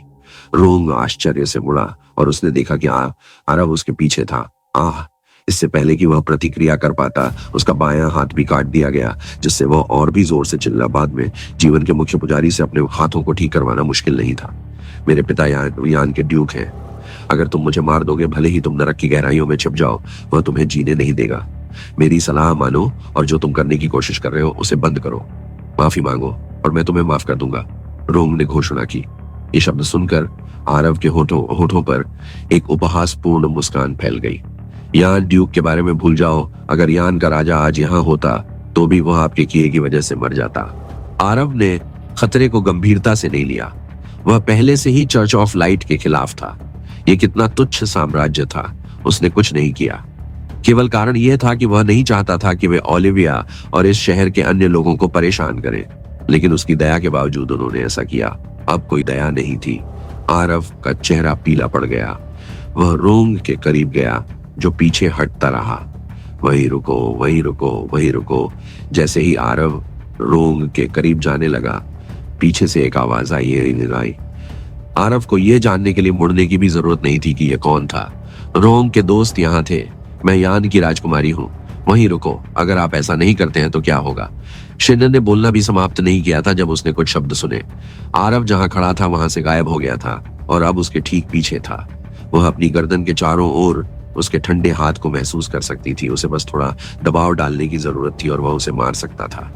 ऐसा मत करो, आरव ने फिर से पूछा, क्योंकि उसकी राक्षसी आवाज ने शिन की रीढ़ को सिहरन पैदा कर दी। तुम लोग यहाँ आए, तुमने उनके घरों को नष्ट कर दिया और तुमने इस शहर में निर्दोष लोगों को मारने की कोशिश की। क्या तुम्हें लगता है कि तुम नैतिक रूप से ऊंचे हो? तुम मुझे डराने के लिए अपने प्रभाव का इस्तेमाल करना चाहते हो? आरव ने राफेल से पूछा। आरव ने नर्क के राजा को पुकारा। नर्क का राजा आगे बढ़ा। उस आदमी ने ओलिविया के घर को नष्ट करने के लिए आग की लपटों का इस्तेमाल किया। मैं चाहता हूं कि तुम उसे दिखाओ कि असली लपटें कैसी दिखती हैं, लेकिन उसे इतनी आसानी से मत मारो। आरव ने नर्क के राजा को निर्देश दिया। वह बहुत गुस्से में था और कोई रास्ता नहीं था कि वह उसे जीवित रहने दे। इससे कोई फर्क नहीं पड़ता कि यह यान था या लुमेन साम्राज्य। जिसने भी उसे गुस्सा दिलाया वह गुस्से में है। तुम दूर रहो। रोंग को नहीं पता था कि अब क्या करना है। जब शिन आया तो उसने सोचा कि वह भाग जाएगा। उसे विश्वास था कि सुनो, मेरा यह मतलब नहीं था। रोम ने बातचीत के द्वारा मामले को सुलझाने की कोशिश की। दुर्भाग्य से अब बहुत देर हो चुकी थी। वह पहले ही वह रेखा पार कर चुका था जो उसे नहीं करनी चाहिए थी। नारकी राजा रोम के सामने प्रकट हुआ, जो अभी भी बोल रहा था। उसने रोम की जीभ को अपनी उंगलियों के बीच रखा। तुम बहुत ज्यादा बोलते हो, उसने कहा, और उसकी उंगलियों के बीच एक छोटी सी काली आग जल उठी। रोंग दर्द से चिल्लाया क्योंकि उसकी जीभ जल रही थी। यह कोई साधारण आग नहीं थी। वह उस दर्द को अपनी आत्मा की गहराई में भी महसूस कर सकता था। वह अपने आंसुओं को रोक भी नहीं पा रहा था, जो उसकी रक्तिम आंखों से लगातार बह रहे थे। अब तक लोगों ने केवल डार्क मैस की क्रूरता के बारे में सुना था, जिसने उन्हें अपमानित किया था, लेकिन यहाँ मौजूद सभी के लिए यह सब कुछ देखने का पहला अवसर था। अधिकतर लोगों को एहसास हो गया था कि अफवाह बिल्कुल भी झूठी नहीं थी। आप बहुत बड़ी गलती कर रहे हैं। आप हमारे यान साम्राज्य की ताकत को नहीं जानते हो। आपके पास एक मौका होगा, हम सब चले जाएंगे और मैं आपसे यान की दूसरी राजकुमारी के रूप में वादा करती हूँ कि हम इस मामले को आगे नहीं बढ़ाएंगे। इस बिंदु पर रोंग का बचना असंभव लग रहा था, लेकिन शिन ने हार नहीं मानी। उसके अनुसार उसकी मृत्यु के बाद बदला लेना बेकार था। यदि वह बदले में अपनी स्वतंत्रता प्राप्त कर सकती थी, इस मामले को आगे नहीं बढ़ाना यह बहुत बेहतर था। हालांकि रोंग घायल था, फिर भी उसका इलाज लाइट यान की शक्ति के मुख्य पुजारियों द्वारा किया जा सकता था। आरव ने बार बार पूछा, यान की शक्ति सभी चर्चों की संयुक्त शक्ति से अधिक है। मेरे पास पहले से ही मेरी पहचान के साथ बहुत सारे दुश्मन हैं। क्या आप वास्तव में मानते हैं कि मेरे कोई और दुश्मन नहीं हो सकते? ओलिविया के पिता ओलिविया के पास बैठे थे। वह उसे सारी लड़ाई से दूर ले गया था, लेकिन फिर उसे पता चला कि उसकी सांस कमजोर हो गई थी। इस हालत में वो ज्यादा दिन जीने वाली नहीं थी। ओलिविया जिंदगी और मौत के बीच झूल रही थी, पर फिर भी खुश थी। उसे यकीन नहीं हो रहा था कि किसी कारण से आरव उसकी रक्षा करने के लिए वहां था। वो एक साथ काफी खुश और दुखी थी। उसके अनुसार जिन्हें भावनाहीन राक्षस कहा जाता था, असल में वो इंसान थे। कैसी विडंबना है, उसने सोचा, और उसकी आंखें बंद होने लगी। आरव ने भी ओलिविया की हालत देखी। वो अब और देर नहीं कर सकता था, वरना वो मरने वाली थी। उस लड़की ने उसकी मदद की, क्या वो सच में उसे मरने दे सकता था? उसके लिए जवाब था नहीं। मैं तुम्हें चेतावनी देता हूँ राजकुमारी, जब तक मौका है तुम्हें चले जाना चाहिए और भविष्य में इस शहर को नुकसान पहुंचाने की हिम्मत नहीं करनी चाहिए। अगर इस शहर को कुछ हुआ तो अपने बारे में भूल जाओ, तुम्हारा पूरा राज्य मेरे कौवों से सुरक्षित नहीं रहेगा। चेतावनी देने के बाद आरव ने शिन को आजाद किया और ओलिविया के पास गया जो एक धागे से लटकी हुई थी। रोंग को क्या हुआ? शिन ने पूछा। वो यहीं रहेगा और अपने कर्मों की कीमत चुकाएगा। मेरी चेतावनी पर ध्यान दो और समझदार बनो, वही गलती मत दोहराओ जो उसने की। ये तुम्हारे और तुम्हारे राज्य के हित में है। आरव ने ओलिविया के सामने बैठते हुए जवाब दिया। ओलिविया की हालत? उसने कहा, हालत वास्तव में बहुत खराब है। अब कोई दवा उसकी मदद नहीं कर सकती। उसने अपना हाथ काट लिया। उसने उसे लड़की की छाती पर रख दिया। उसे पहले मंत्र का उपयोग करना पसंद नहीं था। उसने अपने शरीर को मजबूत किया, लेकिन छोटे मंत्रों के लिए वह अभी भी बिना किसी चिंता के उनका उपयोग कर सकता था। एक शब्द कहने के बाद यह ठीक हो गया। ओलिविया का शरीर एक सुंदर सुनहरे प्रकाश से घिरा हुआ था जिसने उसके पूरे शरीर को ढक लिया था। पौष्टिक प्राकृतिक ऊर्जा ओलिविया के शरीर में प्रवेश करने लगी जिसने उसके सभी घाव ठीक कर दिए। उसके टूटे पैर ठीक हो गए और उसका खून बह रहा। सिर भी कुछ सेकंड के भीतर ठीक हो गया। उसकी दिल की धड़कन भी स्थिर हो गई। ओलिविया इतनी पीड़ा में थी कि उसे विश्वास नहीं था कि वह जी पाएगी। उसका चेहरा आंसुओं से ढका हुआ था। उसने पहले ही अपनी किस्मत को स्वीकार कर लिया था, लेकिन उसने नहीं किया क्योंकि उसे लगा कि यह उसका आखिरी क्षण है। उसके शरीर का सारा दर्द पूरी तरह से गायब हो गया। एक अजीब ऊर्जा ने उसके शरीर को भर दिया। यह एक बहुत ही खूबसूरत एहसास था जिसे उसने पहले कभी अनुभव नहीं किया था। प्रकाश का जादू, एक अंधेरा जादूगर प्रकाश के तत्व का उपयोग कैसे कर सकता है? आखिरकार हम यहाँ हैं, बहुत ज्यादा। ऐसा नहीं है कि उन्हें अब हमारी जरूरत नहीं है। वे पहले से ही खुद की रक्षा करने के लिए काफी मजबूत हैं। एक और आदमी ने हंसते हुए कहा, बच्चे बड़े हो गए हैं। वह अकेला नहीं था, उसके साथ सैकड़ों जादूगर थे जिन्होंने यान साम्राज्य के लबादे पहने हुए थे। ओलिविया के पैर ठीक हो गए थे। उसका शरीर सुखद ऊर्जा से भर गया था जिसने उसे वह ताकत दी जो उसने खो दी थी। ओलिविया की दृष्टि अभी भी थोड़ी धुंधली थी, लेकिन वह अभी भी अपने सामने खड़े व्यक्ति को पहचान सकती थी। तुम ठीक हो जाओगी, बस आराम करो। आरव ने ओलिविया के गालों को हल्के से थपथपाया और फिर उसकी ओर पीठ करके खड़ा हो गया। उसने शिन को देखा। आरव ने उसकी ओर देखा। शिन कुछ नहीं कर सकती थी, लेकिन अवचेतन रूप से एक कदम पीछे हट गई जैसा कि वह देख रही थी। उत्पीड़न की भावना बहुत अधिक थी। वह महसूस कर सकती थी कि वह उसका सामना करने के लिए पर्याप्त मजबूत नहीं थी। भले ही उसने दूसरों के साथ उससे लड़ने की कोशिश की, जीतने का कोई मौका नहीं था। रोंग अभी भी राफेल की पकड़ में था, लेकिन वह कुछ नहीं कर सकती थी। यह स्पष्ट था कि अगर उसने कुछ करने की कोशिश की तो वह भी मर जाएगी। उसने आरव के प्रस्ताव को स्वीकार करने का फैसला किया। यहां मर रहा एक व्यक्ति सभी के मरने से बेहतर है। हम जा रहे हैं। वह मुड़ा। अन्य युवक कुछ हेलो दोस्तों, ये हमारा वीडियो है। वीडियो को आप ले सकते हैं, हमें कोई समस्या नहीं है। नॉवेल ऑफ किंग चैनल को सब्सक्राइब करें, लाइक शेयर और ज्यादा से ज्यादा कमेंट करना। अगले पार्ट के लिए धन्यवाद। हिचकिचा रहे थे, लेकिन आरव द्वारा दिखाए गए कौशल को देखने के बाद वे लड़ने के लिए उतने जिद्दी नहीं थे। वह आदमी बहुत अजीब था। रोंग बोल नहीं पा रहा था क्योंकि उसकी जीभ जल गई थी, लेकिन वह अभी भी दर्द में रो रहा था, जैसे कि वह उनसे रुकने और उसकी मदद करने के लिए कह रहा हुआ। और रोंग दोस्त थे। वह उसे मरने के लिए नहीं छोड़ना चाहती थी। यह उसके लिए यातना थी, लेकिन वह कुछ नहीं कर सकती थी। बिना पर्याप्त शक्ति के वह अपने अन्य दोस्तों को भी मौत के जाल में ले जा सकती थी। वह केवल यह आशा कर सकती थी कि ये लोग रोम को तब तक जीवित रहने देंगे जब तक उनकी सेना नहीं आ जाती। आरव ने युवकों को जाते हुए देखा, लेकिन उन्हें नहीं रोका। क्या आप वाकई उन्हें जाने देना चाहते हैं? राफ ने आरव से पूछा। जब युवक उनकी दृष्टि से ओझल हो गए, उसने रोंग को आरव की ओर फेंक दिया जैसे वह कोई खिलौना हो। चिंता न करें, वे कुछ ही मिनटों में वापस आ जाएंगे। आरव ने शांति से उत्तर दिया और रोंग को पकड़ लिया।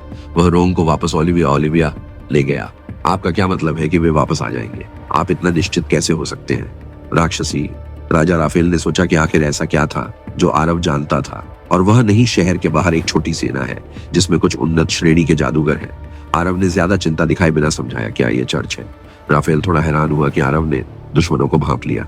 यह पहले की बात है, यह पहले ही हो चुका था। मुझे नहीं लगता कि वे चर्च से हैं। सेना इतनी कमजोर है कि वे उन्हें हमें पकड़ने के लिए नहीं भेज सकते। चर्च का काम नहीं। इससे कोई फर्क नहीं पड़ता कि वे कौन है।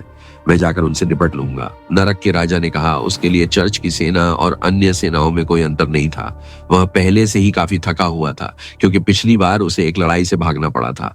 यह उसके लिए अतीत में सब कुछ छोड़कर वर्तमान पर ध्यान केंद्रित करने का एक सही मौका था। आश्चर्यजनक रूप से आधे आरव ने नरक के राजा को भी नहीं रोका। आरव को यकीन था कि आरव के मानक के अनुसार ये सेनाएं कमजोर थीं। हालांकि उनके पास कुछ उन्नत स्तर के जादूगर थे।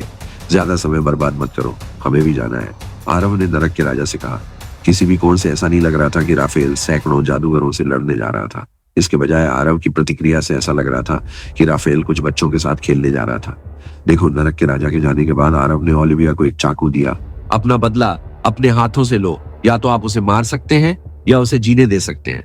चुनाव आपका है। अगर ओलिविया रोम को जीवित रहने देती है तो भी वह उसके मामलों में हस्तक्षेप नहीं करेगा और तुरंत चला जाएगा। आखिरकार उसने पहले ही उन्हें मदद करने के लिए पैसे दिए थे। हालांकि अगर वह काफी बहादुर थी तो वह अपने परिवार को एक अलग शहर में जाने में मदद करने वाला था, जहां वे एक नया जीवन शुरू कर सकते थे और यान साम्राज्य द्वारा चोट पहुंचाने की चिंता नहीं कर सकते थे। अब यह सब उसकी पसंद थी। रोम किसी कारण से जमीन पर पड़ा था। वह खून की कमी के कारण अपने शरीर को हिलाने में भी असमर्थ था। उसका शरीर किसी कारण से बहुत खुश महसूस कर रहा था। उसके पास न तो जादू करने के लिए जीभ थी और न ही उसके पास शारीरिक रूप से लड़ने के लिए हाथ थे।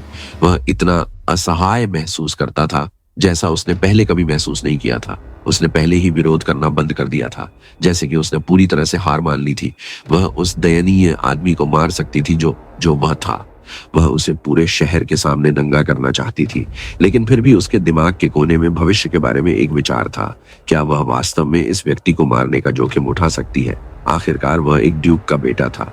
मैं उसे मारना नहीं चाहता, कृपया उसे जाने दो, ये बहुत ज्यादा है। थोड़ी देर बाद ओलिविया ने चाकू गिरा दिया। अभी भी हिचकी आ रही है। आरव ने ओलिविया को देखा जो अब अपने घुटनों पर थी। उसने अपना फैसला सुनने के बाद अपना मन बना लिया था। आरव काफी निराश था, लेकिन उसने कुछ नहीं किया। उसने पहले ही उसे फैसला करने का मौका दिया था। यह उसकी पसंद थी, इसलिए उसे ऐसा नहीं लगा कि उसे इसकी जरूरत है। उसकी मदद करने के लिए अपने रास्ते से हट जाना।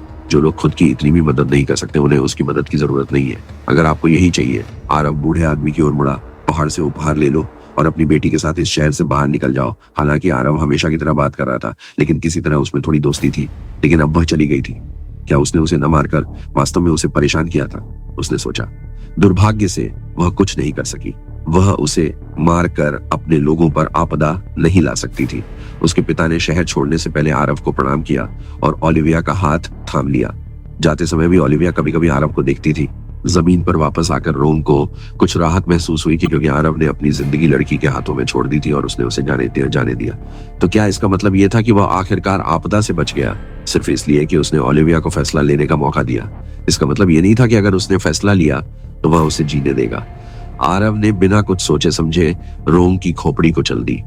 उसे इस बात की परवाह नहीं थी कि रोम के साथ क्या हुआ। युवा लोग शहर के बाहरी इलाके में पहुंचे, लेकिन वहां उनकी सेनाएं खड़ी थी। शिन पहले कभी अपनी सेना को देखकर इतना उत्साहित नहीं हुआ था। वे आखिरकार उनके पास पहुंच गए। वह दौड़कर उनके पास गई और उन्हें सब कुछ बताया और उनसे उनके बारे में पूछा। रोम को बचाने में मदद करना दुर्भाग्य से। जैसे ही वह शहर के परिसर से बाहर निकली, उसने देखा कि जमीन से आग की लपटें उठ रही हैं और उसकी पूरी सेना को घेर रही हैं। जादूगरों ने अचानक हमले की उम्मीद नहीं की थी। शेन और उसके दोस्त जगह पर जम गए क्योंकि उन्होंने देखा कि आग का एक विशाल समुद्र उनके आदमियों को घेर रहा है। यहाँ क्या हो रहा था? कोई इतने बड़े पैमाने पर जादू कैसे कर सकता है, और वह भी इतना शक्तिशाली? क्या चर्च के मुख्य पुजारियों के समान स्तर का कोई व्यक्ति ऐसा कुछ करने में सक्षम नहीं होना चाहिए? वह केवल लपटों से आती चीखें सुन सकती थी। वह डर के मारे अपने घुटनों पर गिर गई। क्या हो रहा था?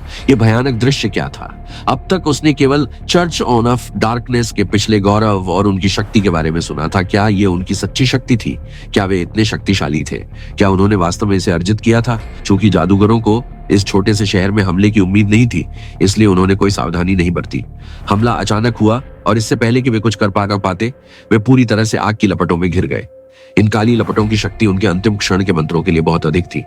जादूगरों के पास शक्तिशाली मंत्रों को डालने का समय नहीं था क्योंकि उन पर अचानक हमला किया गया था। कमजोर सुरक्षात्मक मंत्रों के रूप में लिया वे राफेल की काली लपटों के सामने एक सेकंड में नहीं टिक सके।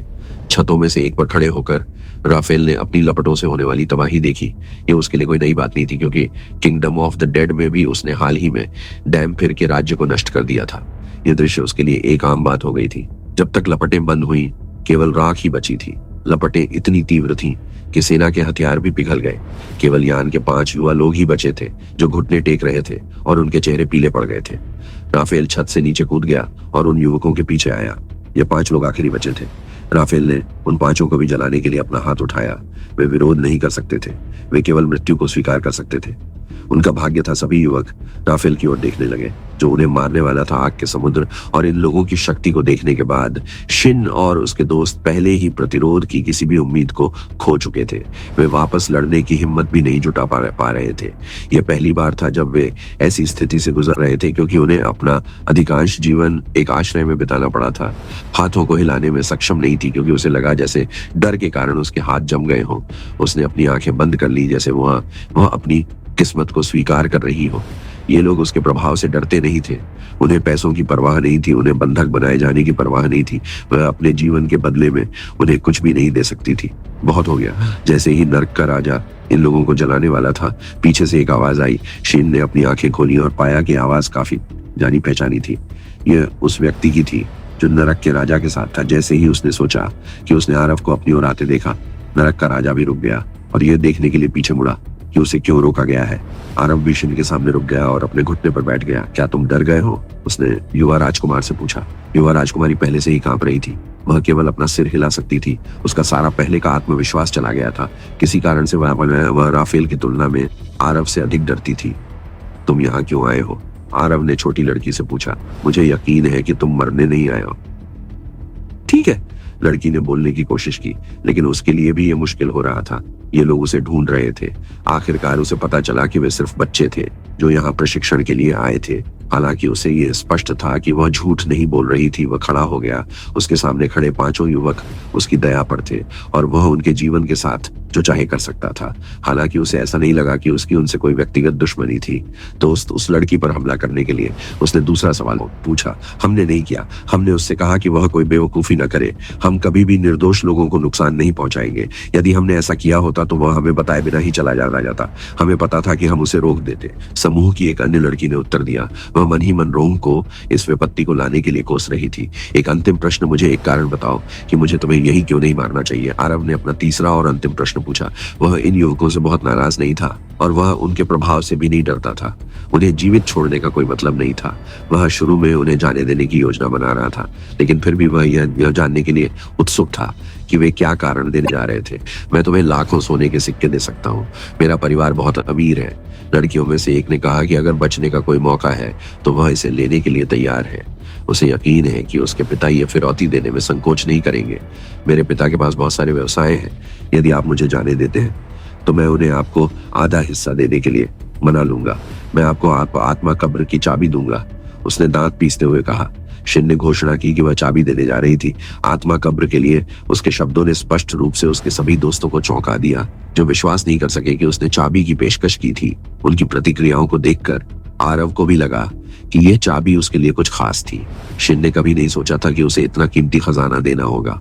उसे यकीन था कि उसके पिता बहुत नाराज होंगे अगर उन्हें पता चले कि उसने क्या किया है।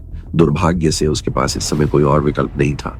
वह जीवित रहना चाहती थी और उसे यकीन नहीं था कि उसने पहले जो चीजें पेश की थी वे इसके लायक होंगी। वे आरव को प्रभावित करने के लिए पर्याप्त थी। इसके अलावा उसके पास केवल एक आत्मा कुंजी थी जिसके बारे में वह सोच सकती थी। आत्मा टोम कुंजी। आरव जादूगरों की दुनिया में काफी नया था। वह हाल ही में नुसे के बारे में भी नहीं जानती थी। आत्मा टोम कुंजी जैसी किसी चीज के बारे में तो बिल्कुल नहीं।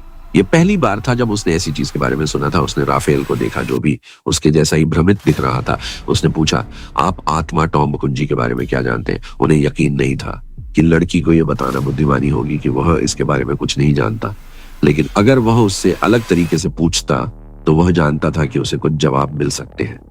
उन्होंने ऐसा दिखाया जैसे वे शिन के ज्ञान का परीक्षण कर रहे थे। यह देवताओं के युग से बची एकमात्र जात मकबरा कुंजी है। शिन ने उत्तर दिया।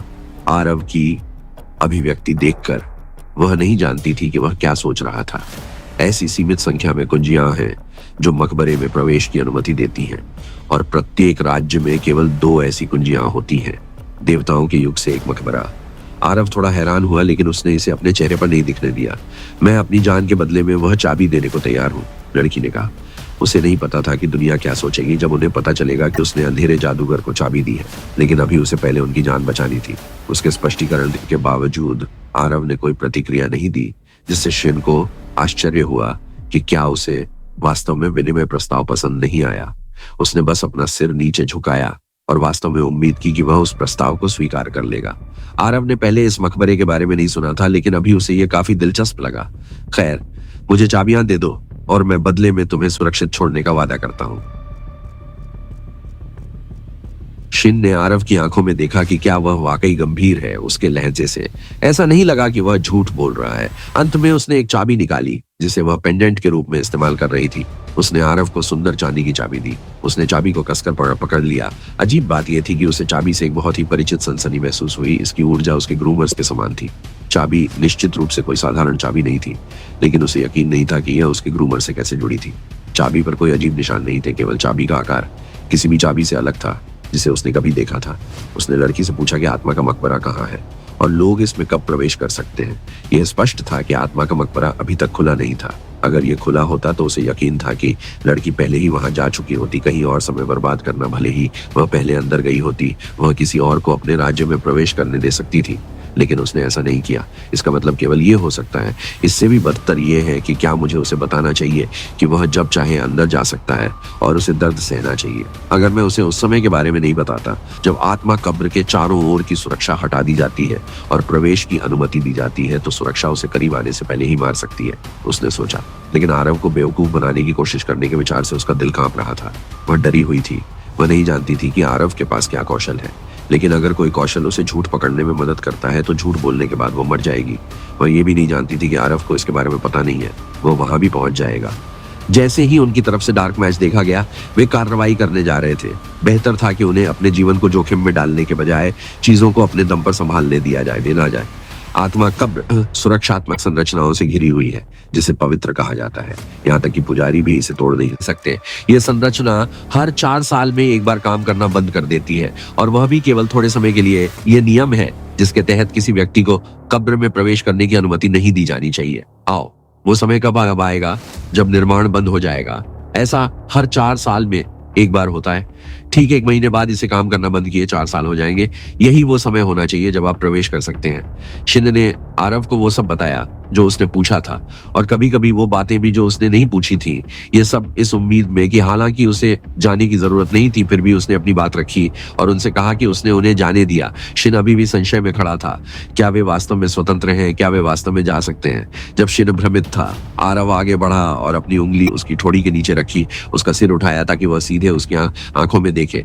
लेकिन याद रखो, मैंने पहले क्या कहा था, यदि आप किसी को बताते हैं कि यहाँ क्या हुआ तो यहाँ साम्राज्य अतीत का अवशेष बन जाएगा। मैं व्यक्तिगत रूप से इसे नष्ट कर दूंगा। उसने शिन को मुक्त कर दिया और उससे दूर चला गया। बेहोश युवकों का एक समूह पीछे रह गया। नर्क का राजा भी आरव के पीछे गया और बच्चों को जीवित छोड़ गया। आरव के जाने के बाद ही शिन ने कमजोरी से घुटने टेके। उसे आखिरकार यकीन हो गया कि वे इस आपदा से बच गए हैं। वह बहुत कमजोर महसूस कर रही थी। वह अभी भी पहले की तरह डरी हुई थी। हम नहीं चाहते कि वह हमारी दुश्मन बने। उसके पास जितनी शक्ति और ताकत है, हम यह सुनिश्चित नहीं कर सकते कि वह वास्तव में साम्राज्य को नष्ट कर देगा। हमें उसे अपना वादा निभाने के लिए कहना चाहिए। लेकिन वह एक डार्क मैज है। क्या हम उसे वास्तव में स्वतंत्र रूप से घूमने दे सकते हैं? कौन कहता है कि वह स्वतंत्र रूप से घूमेगा? उसने पहले ही इस शहर में लाइट ब्रांच के चर्च को नष्ट कर दिया है। चर्च पहले से ही उसके पीछे है।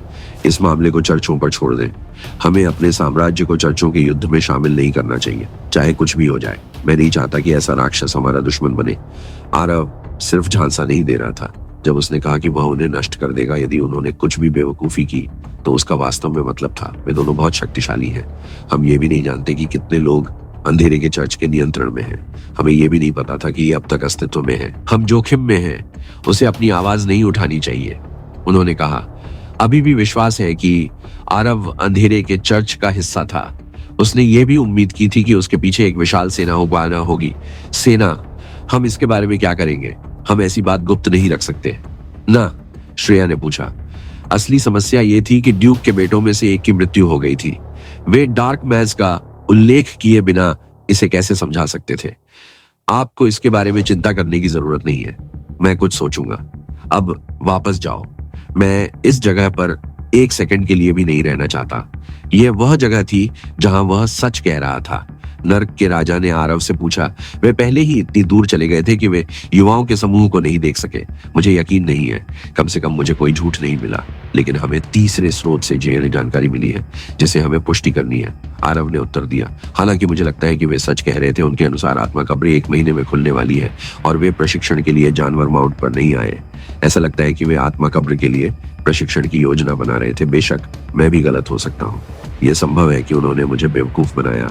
अगर ऐसा हुआ होता तो हम इसे अलग तरह से संभालते, लेकिन अभी मेरे पास उन पर संदेह करने का बहुत अधिक कारण नहीं है। आत्मा कब्र कुछ ऐसी थी जिसके बारे में उसने पहले कभी नहीं सुना था, इसलिए वह निश्चित रूप से इसके बारे में अधिक जानना चाहता था। इसके अलावा उसके पास ऐसा करने के लिए बहुत समय था। उसके बाद उसे भारी मंत्रों का उपयोग करने की चिंता नहीं करनी पड़ी। चाहे कुछ भी हो, उस लड़की के अनुसार प्रत्येक राज्य के पास आत्मा की कब्र की 2 चाबियां हैं। इसका मतलब यह भी है कि उनके पास इसके बारे में जानकारी है। रेसिया राज्य में मुझे यकीन है कि हम सूर्यांश के वंशजों से इस जानकारी को आसानी से सत्यापित कर पाएंगे। अतीत में आरव को धोखा दिया गया था और वह मृत्यु के द्वार पर था।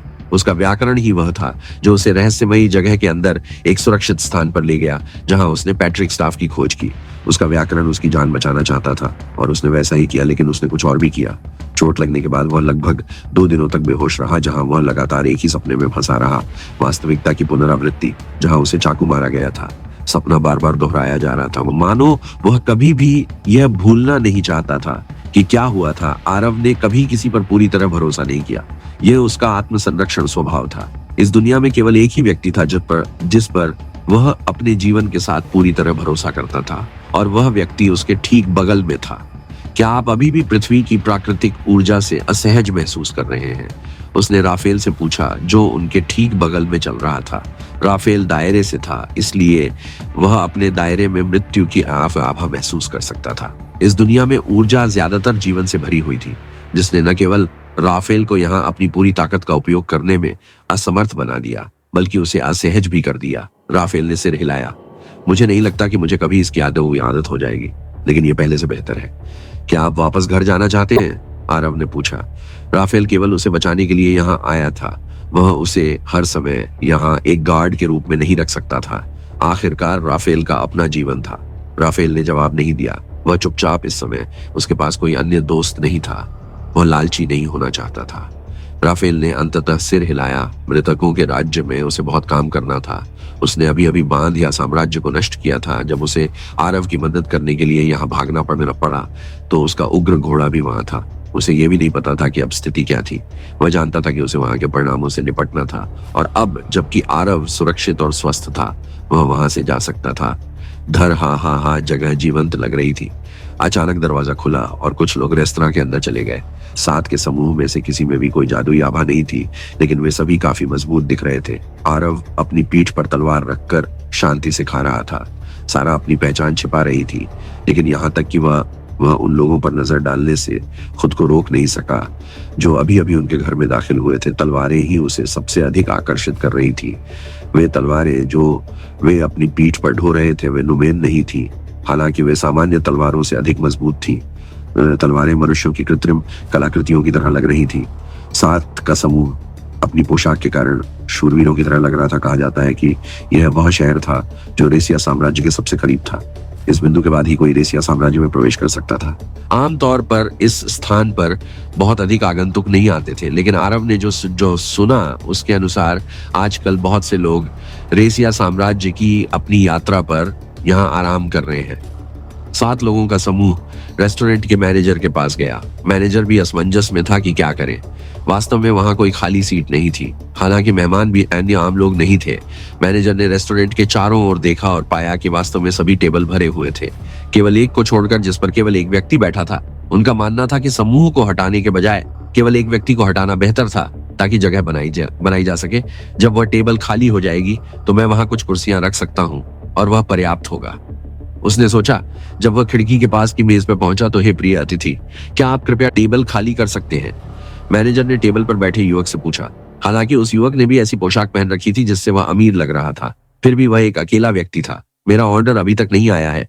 आरव ने मैनेजर को बताया कि वह बस बैठ गया था और उसे खाना परोसने के बजाय वे उसे जाने के लिए कह रहे थे। वह इतना भूखा था कि वह अब भी कुछ भी नहीं सुन सकता था। अतिथि आओ, कृपया सभी साथों को समझने की कोशिश करो। अरे वहां कोई तुम्हें परेशान नहीं करेगा।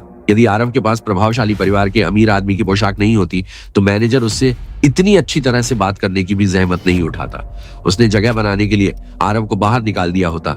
लेकिन ये देखकर कि आरव भी एक गरीब आम आदमी नहीं था, उसने अपनी विनम्रता बनाए रखी। आरव ने पीछे बैठे 7 लोगों के समूह पर नजर डाली जो आपस में चर्चा करने में व्यस्त थे, और उसकी ओर देखने की भी जहमत नहीं उठाई। मुझे खेद है, लेकिन मैं अभी खड़ा नहीं होना चाहता। क्या आप उन्हें भी यही प्रस्ताव देंगे, और जब कोई अन्य टेबल खाली हो जाए तो उन्हें वहां भेज देंगे? यदि परिस्थितियां सामान्य होती तो आरव अभी भी इस पर विचार कर सकता था, लेकिन 7 लोगों का समूह शक्तिशाली नहीं था। वे जादूगर भी नहीं थे, चाहे उनका कितना भी प्रभाव हो। यह उसके लिए बेकार था, यहाँ तक कि उनके खजाने भी उसके लिए बेकार थे। उन्हें ध्यान में रखने की कोई आवश्यकता नहीं थी। युवक, इतने अदूरदर्शी मत बनो। इसके अलावा क्या आप उस चीज के लिए रेसिया नहीं आ रहे हैं? वजीना, अगर मैं गलत नहीं हूं, ये लोग आपका जीवन नरक बना सकते हैं। पवित्र रात अकादमी इसका प्रभारी है, इसलिए अपने भविष्य के बारे में भी सोचें। वह चीज, आरव थोड़ा हैरान था। उसका क्या मतलब था? वह नहीं जान सकता कि मैं यहाँ किस लिए आया हूँ। फिर वह किस बारे में बात कर रहा है? उसे पूरा यकीन था कि प्रबंधक उसके दिमाग को नहीं पढ़ सकता कि वह वहां किस लिए आया है, जिससे उसके शब्द और भी अजीब लग रहे थे। पवित्र रात टूर्नामेंट, प्रबंधक ने आश्चर्य में कहा। यदि ये नहीं तो और क्या? आप भी यहाँ बाकी लोगों की तरह उसी के लिए नहीं है। चलो, अभिमानी बने इस प्रक्रिया में। इतना बढ़िया अवसर मत खोना। कौन जानता है, शायद मैं तुम्हें नाइट अकादमी के इन छात्रों से भी मिलवा दूं। अगर तुम इस बार दयालु हो, अगर तुम एक पवित्र पुजारी हो, तो तुम्हारा भविष्य बहुत आसान हो जाएगा। मैंने सुना है कि नाइट किंग के साथ एक पवित्र पुजारी भी अतिथि के रूप में टूर्नामेंट में शामिल होने वाला है। यह महान लोगों के सामने अपने कौशल को दिखाने का एक शानदार अवसर है। क्या तुम सच में भोजन पर खुद को खोना चाहते हो? एक पवित्र पुजारी? आरव थोड़ा हैरान था। एक चर्च का प्रमुख उसी समय के आसपास रेसिया साम्राज्य में जाने वाला था। जब वह यहाँ था, वह नहीं जानता था कि ये नाइट टूर्नामेंट क्या थे, या नाइट किंग के बारे में कुछ भी नहीं जानता था। लेकिन अभी वह शहर में एक पवित्र शूरवीर की उपस्थिति के बारे में चिंतित था। अगर कोई पवित्र पुजारी था तो यह परेशानी का संकेत था। इस बात की बहुत संभावना थी कि पवित्र पुजारी रॉयल रेसिया पैलेस में अतिथि के रूप में रहने वाला था। इससे उनके मिशन की कठिनाइयां बढ़ गई और कुछ बाधाएं भी पैदा हुई। आरव चुप हो गया और अपने विचारों में खो गया। उसे चुप देखकर प्रबंधक ने राहत की सांस ली। हालांकि ये बच्चा थोड़ा अभिमानी है, लेकिन कम से कम वह जानता है तुम्हारे लिए क्या अच्छा है। वह डरा हुआ है। और उस पूरी स्थिति के बाद मैनेजर ने आरव को समझाने की कोशिश की, लेकिन चूंकि इसमें बहुत समय लगा था, इसलिए शूरवीरों ने पहले ही आरव पर ध्यान देना शुरू कर दिया था। उनमें से एक व्यक्तिगत रूप से मेज के पास आया। बच्चे, अगर तुम्हें पता है कि तुम्हारे लिए क्या अच्छा है तो यहाँ से चले जाओ। लाल बाल वाले आदमी ने आरव के कंधे पर हाथ रखा और हल्का बल लगाया, जैसे वह अपनी ताकत दिखा रहा हो। आरव अपने विचारों से बाहर आया और अपने बगल में खड़े लाल बाल वाले आदमी को देखा। लाल बाल वाला शूरवीर आरव की प्रतिक्रिया की कमी से थोड़ा हैरान था। हालांकि उसने अपनी बहुत अधिक ताकत का उपयोग नहीं किया था। उसने जितनी ताकत का इस्तेमाल किया वह कम से कम उसे दर्द महसूस कराने के लिए पर्याप्त होनी चाहिए थी। आरव प्रतिक्रिया क्यों नहीं कर रहा था? आदमी का चेहरा गुस्से और शर्मिंदगी से थोड़ा लाल हो गया और उसने आरव के कंधे को पकड़ने के लिए अपनी ताकत का उपयोग करने की कोशिश की। वह केवल एक ही व्यक्ति था जो इस दृश्य को मनोरंजन के साथ देख रहा था, क्योंकि उन्हें वह युवक काफी दिलचस्प लगा। आरव की ताकत हाल ही में बढ़ गई थी, जिससे उसकी रक्षा भी बढ़ गई थी, लेकिन उसके मंत्र की मदद के बिना इस तरह के दबाव का विरोध करने के लिए यह पर्याप्त नहीं था। लाल बाल वाला आदमी आखिरकार पूरी ताकत से लड़ना। अगर इसकी जगह कोई आम आदमी होता तो इस ताकत के सामने उसका कंधा पहले ही टुकड़े टुकड़े हो गया होता। बहुत हो गया। क्या? थोड़ी देर बाद आखिरकार आरव ने अपनी खामोशी तोड़ी। हाँ, इसलिए कृपया वापस जाओ और मेरे भोजन की प्रतीक्षा करो। लाल बालों वाला आदमी क्रोधित था। आरव न केवल अभी भी प्रतिक्रिया नहीं कर रहा था, बल्कि वह ऐसे बात कर रहा था जैसे वह किसी बच्चे से बात कर रहा हो। रेस्तरां प्रबंधक पीछे हटने के अलावा कुछ नहीं कर सकता था। उसने वह सब कुछ करने की कोशिश की जो वह कर सकता था, लेकिन बहुत देर हो चुकी थी। ऐसा लग रहा था कि दोनों पक्षों के बीच शत्रुता की स्थिति पहले ही विकसित हो चुकी थी। उसके लिए कुछ भी करने के लिए बहुत देर हो चुकी थी और वह इसे केवल उन दोनों के लिए ही सुलझाना छोड़ सकता था। यह बच्चा मेरी सारी सलाह के बाद भी मेरी बात नहीं सुनता है। वह वास्तव में नहीं जानता कि उसके लिए क्या अच्छा है। आह भरते हुए वह आदमी यह सोचते हुए वापस चला गया कि आगे क्या होने वाला था। भले ही आरव थोड़ा अधिक शक्तिशाली होता तो भी वह नाइट अकादमी के किसी भी शूरवीर का सामना नहीं कर सकता था, खासकर तब जब वहां 7 शूरवीर थे। अच्छा, बहुत अच्छा, तुम्हारे पास वाकई हिम्मत है बच्चे। भले ही लाल बालों वाला शूरवीर आरव की प्रशंसा कर रहा था। एक घूंट पीकर चले जाओ और मैं इस मामले को आगे नहीं बढ़ाऊंगा। मैं इस बार तुम्हें माफ कर दूंगा। हाँ हाँ हाँ। लाल बालों वाला शूरवीर क्रोधित था, लेकिन वापस ही हाथ में लेकर अपनी पीठ पर लगी तलवार की मुठ पर रख लिया। उसे बहुत गुस्सा आया। उसे इतना गुस्सा आया कि वह एक ही झटके में आरव की गर्दन काट देना चाहता था। बहुत हो गया। पीछे से एक अधिकारपूर्ण आवाज आई जिसने लाल बाल वाले शूरवीर को रोक दिया। युवक ने पलटकर कहा, लेकिन बड़े भाई वह आवाज समूह के 6 लोगों में से एक की थी। उस आदमी के पास समूह में सबसे शक्तिशाली निकर भी था और वह समूह का नेता लग रहा था। थोड़ा शांत हो जाओ, गुस्सा करने से कोई फायदा नहीं है। आखिर ऐसे मौज मस्ती करने वाले लोग हमें बार बार नहीं मिलते। जिस दुनिया में हम रहते हैं हमें साहसी लोगों की जरूरत है। क्या हमें ऐसे लोगों से दुश्मनी करने के बजाय दोस्ती नहीं करनी चाहिए? युवक लगभग 20 वर्ष का लग रहा था। वह आगे बढ़ा और आरव के सामने रुक गया। मैं युवान हूँ, मैं नाइट एकेडमी ऑफ रेसिया में 4थे वर्ष का छात्र हूँ। काले बाल वाले आदमी ने अपनी बांह बढ़ाई। वह आदमी ये सोचते हुए वापस चला गया कि आगे क्या होने वाला है। भले ही आरव थोड़ा और शक्तिशाली होता तो भी वह शूरवीर अकादमी के किसी भी शूरवीर का सामना नहीं कर सकता था, खासकर तब जब वहां 7 शूरवीर थे। अच्छा, बहुत अच्छा, तुम्हें वाकई हिम्मत है। बच्चा भले ही लाल बाल वाला शूरवीर आरव की तारीफ कर रहा था। एक घूंट पीकर चले जाना और मैं इस मामले को आगे नहीं बढ़ाऊंगा। इस बार मैं तुम्हें माफ कर दूंगा। हाँ, लाल बाल वाला शूरवीर नाराज हुआ लेकिन वापस आ गया। दूसरे शूरवीरों को यह काफी मजाकिया लगा। वे अक्सर ऐसे साहस वाले लोगों का सामना नहीं करते। लाल बाल वाले शूरवीर ने अपना हाथ उठाया और अपनी पीठ पर तलवार की मूठ पर रख दिया। उसे बहुत गुस्सा आया। वह इतना गुस्से में था कि वह एक ही झटके में आरव की गर्दन काट देना चाहता था। बहुत हो गया। पीछे से एक अधिकारपूर्ण आवाज आई जिसने लाल बाल वाले शूरवीर को रोक दिया। युवक ने पलटकर कहा, लेकिन वरिष्ठ भाई, वह आवाज समूह के 6 लोगों में से एक की थी। उस आदमी के पास समूह में सबसे शक्तिशाली निकर भी था और वह समूह का नेता लग रहा था। थोड़ा शांत हो जाओ, गुस्सा करने से कोई फायदा नहीं है। आखिर हमें ऐसा मिलता ही नहीं। मजा पसंद करने वाले लोग अक्सर जिस दुनिया में हम रहते हैं हमें साहसी लोगों की जरूरत है। क्या हमें शत्रुतापूर्ण होने के बजाय ऐसे लोगों से दोस्ती नहीं करनी चाहिए?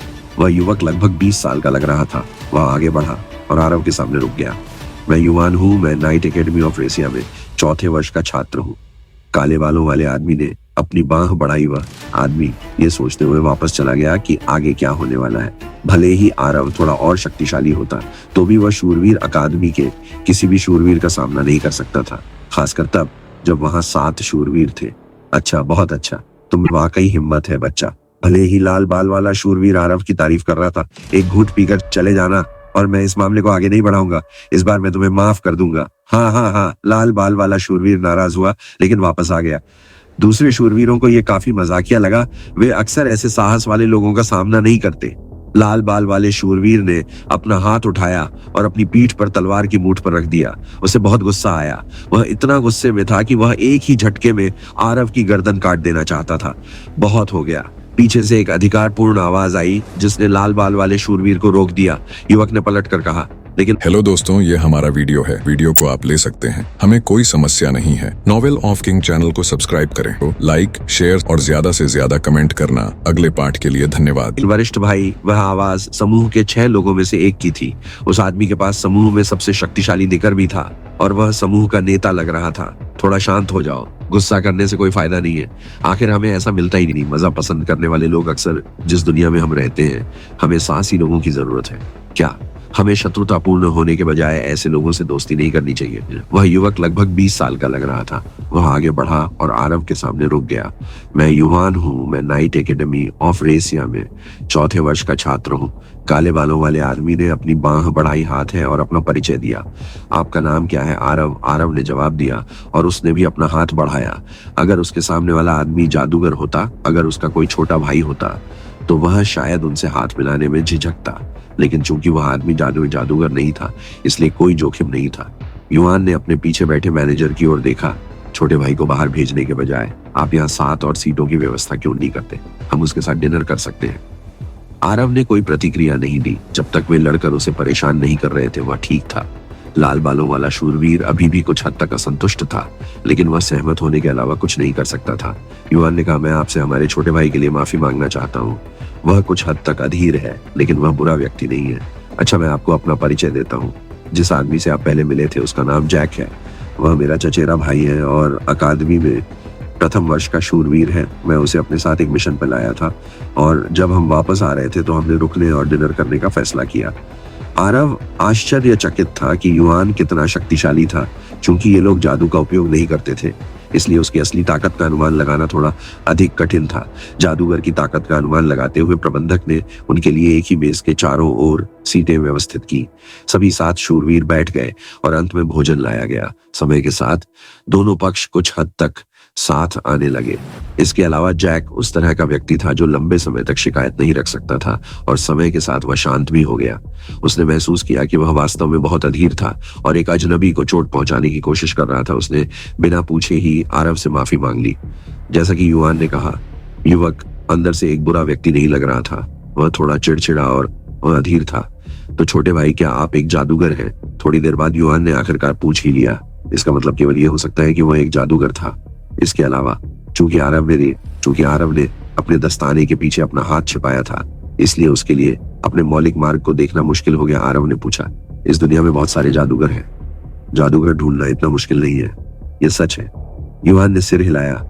हालांकि आरव ने सीधे जवाब नहीं दिया, लेकिन उसके शब्द एक जवाब के लिए पर्याप्त थे। उनके सामने वाला आदमी निश्चित रूप से एक जादूगर था। क्या आप यहाँ नाइट टूर्नामेंट में भाग लेने आए हैं? युवान ने पूछा। हालांकि आरव को नहीं पता था कि नाइट टूर्नामेंट क्या होता है, लेकिन नाम से ऐसा लग रहा था कि यह शूरवीरों की लड़ाई थी।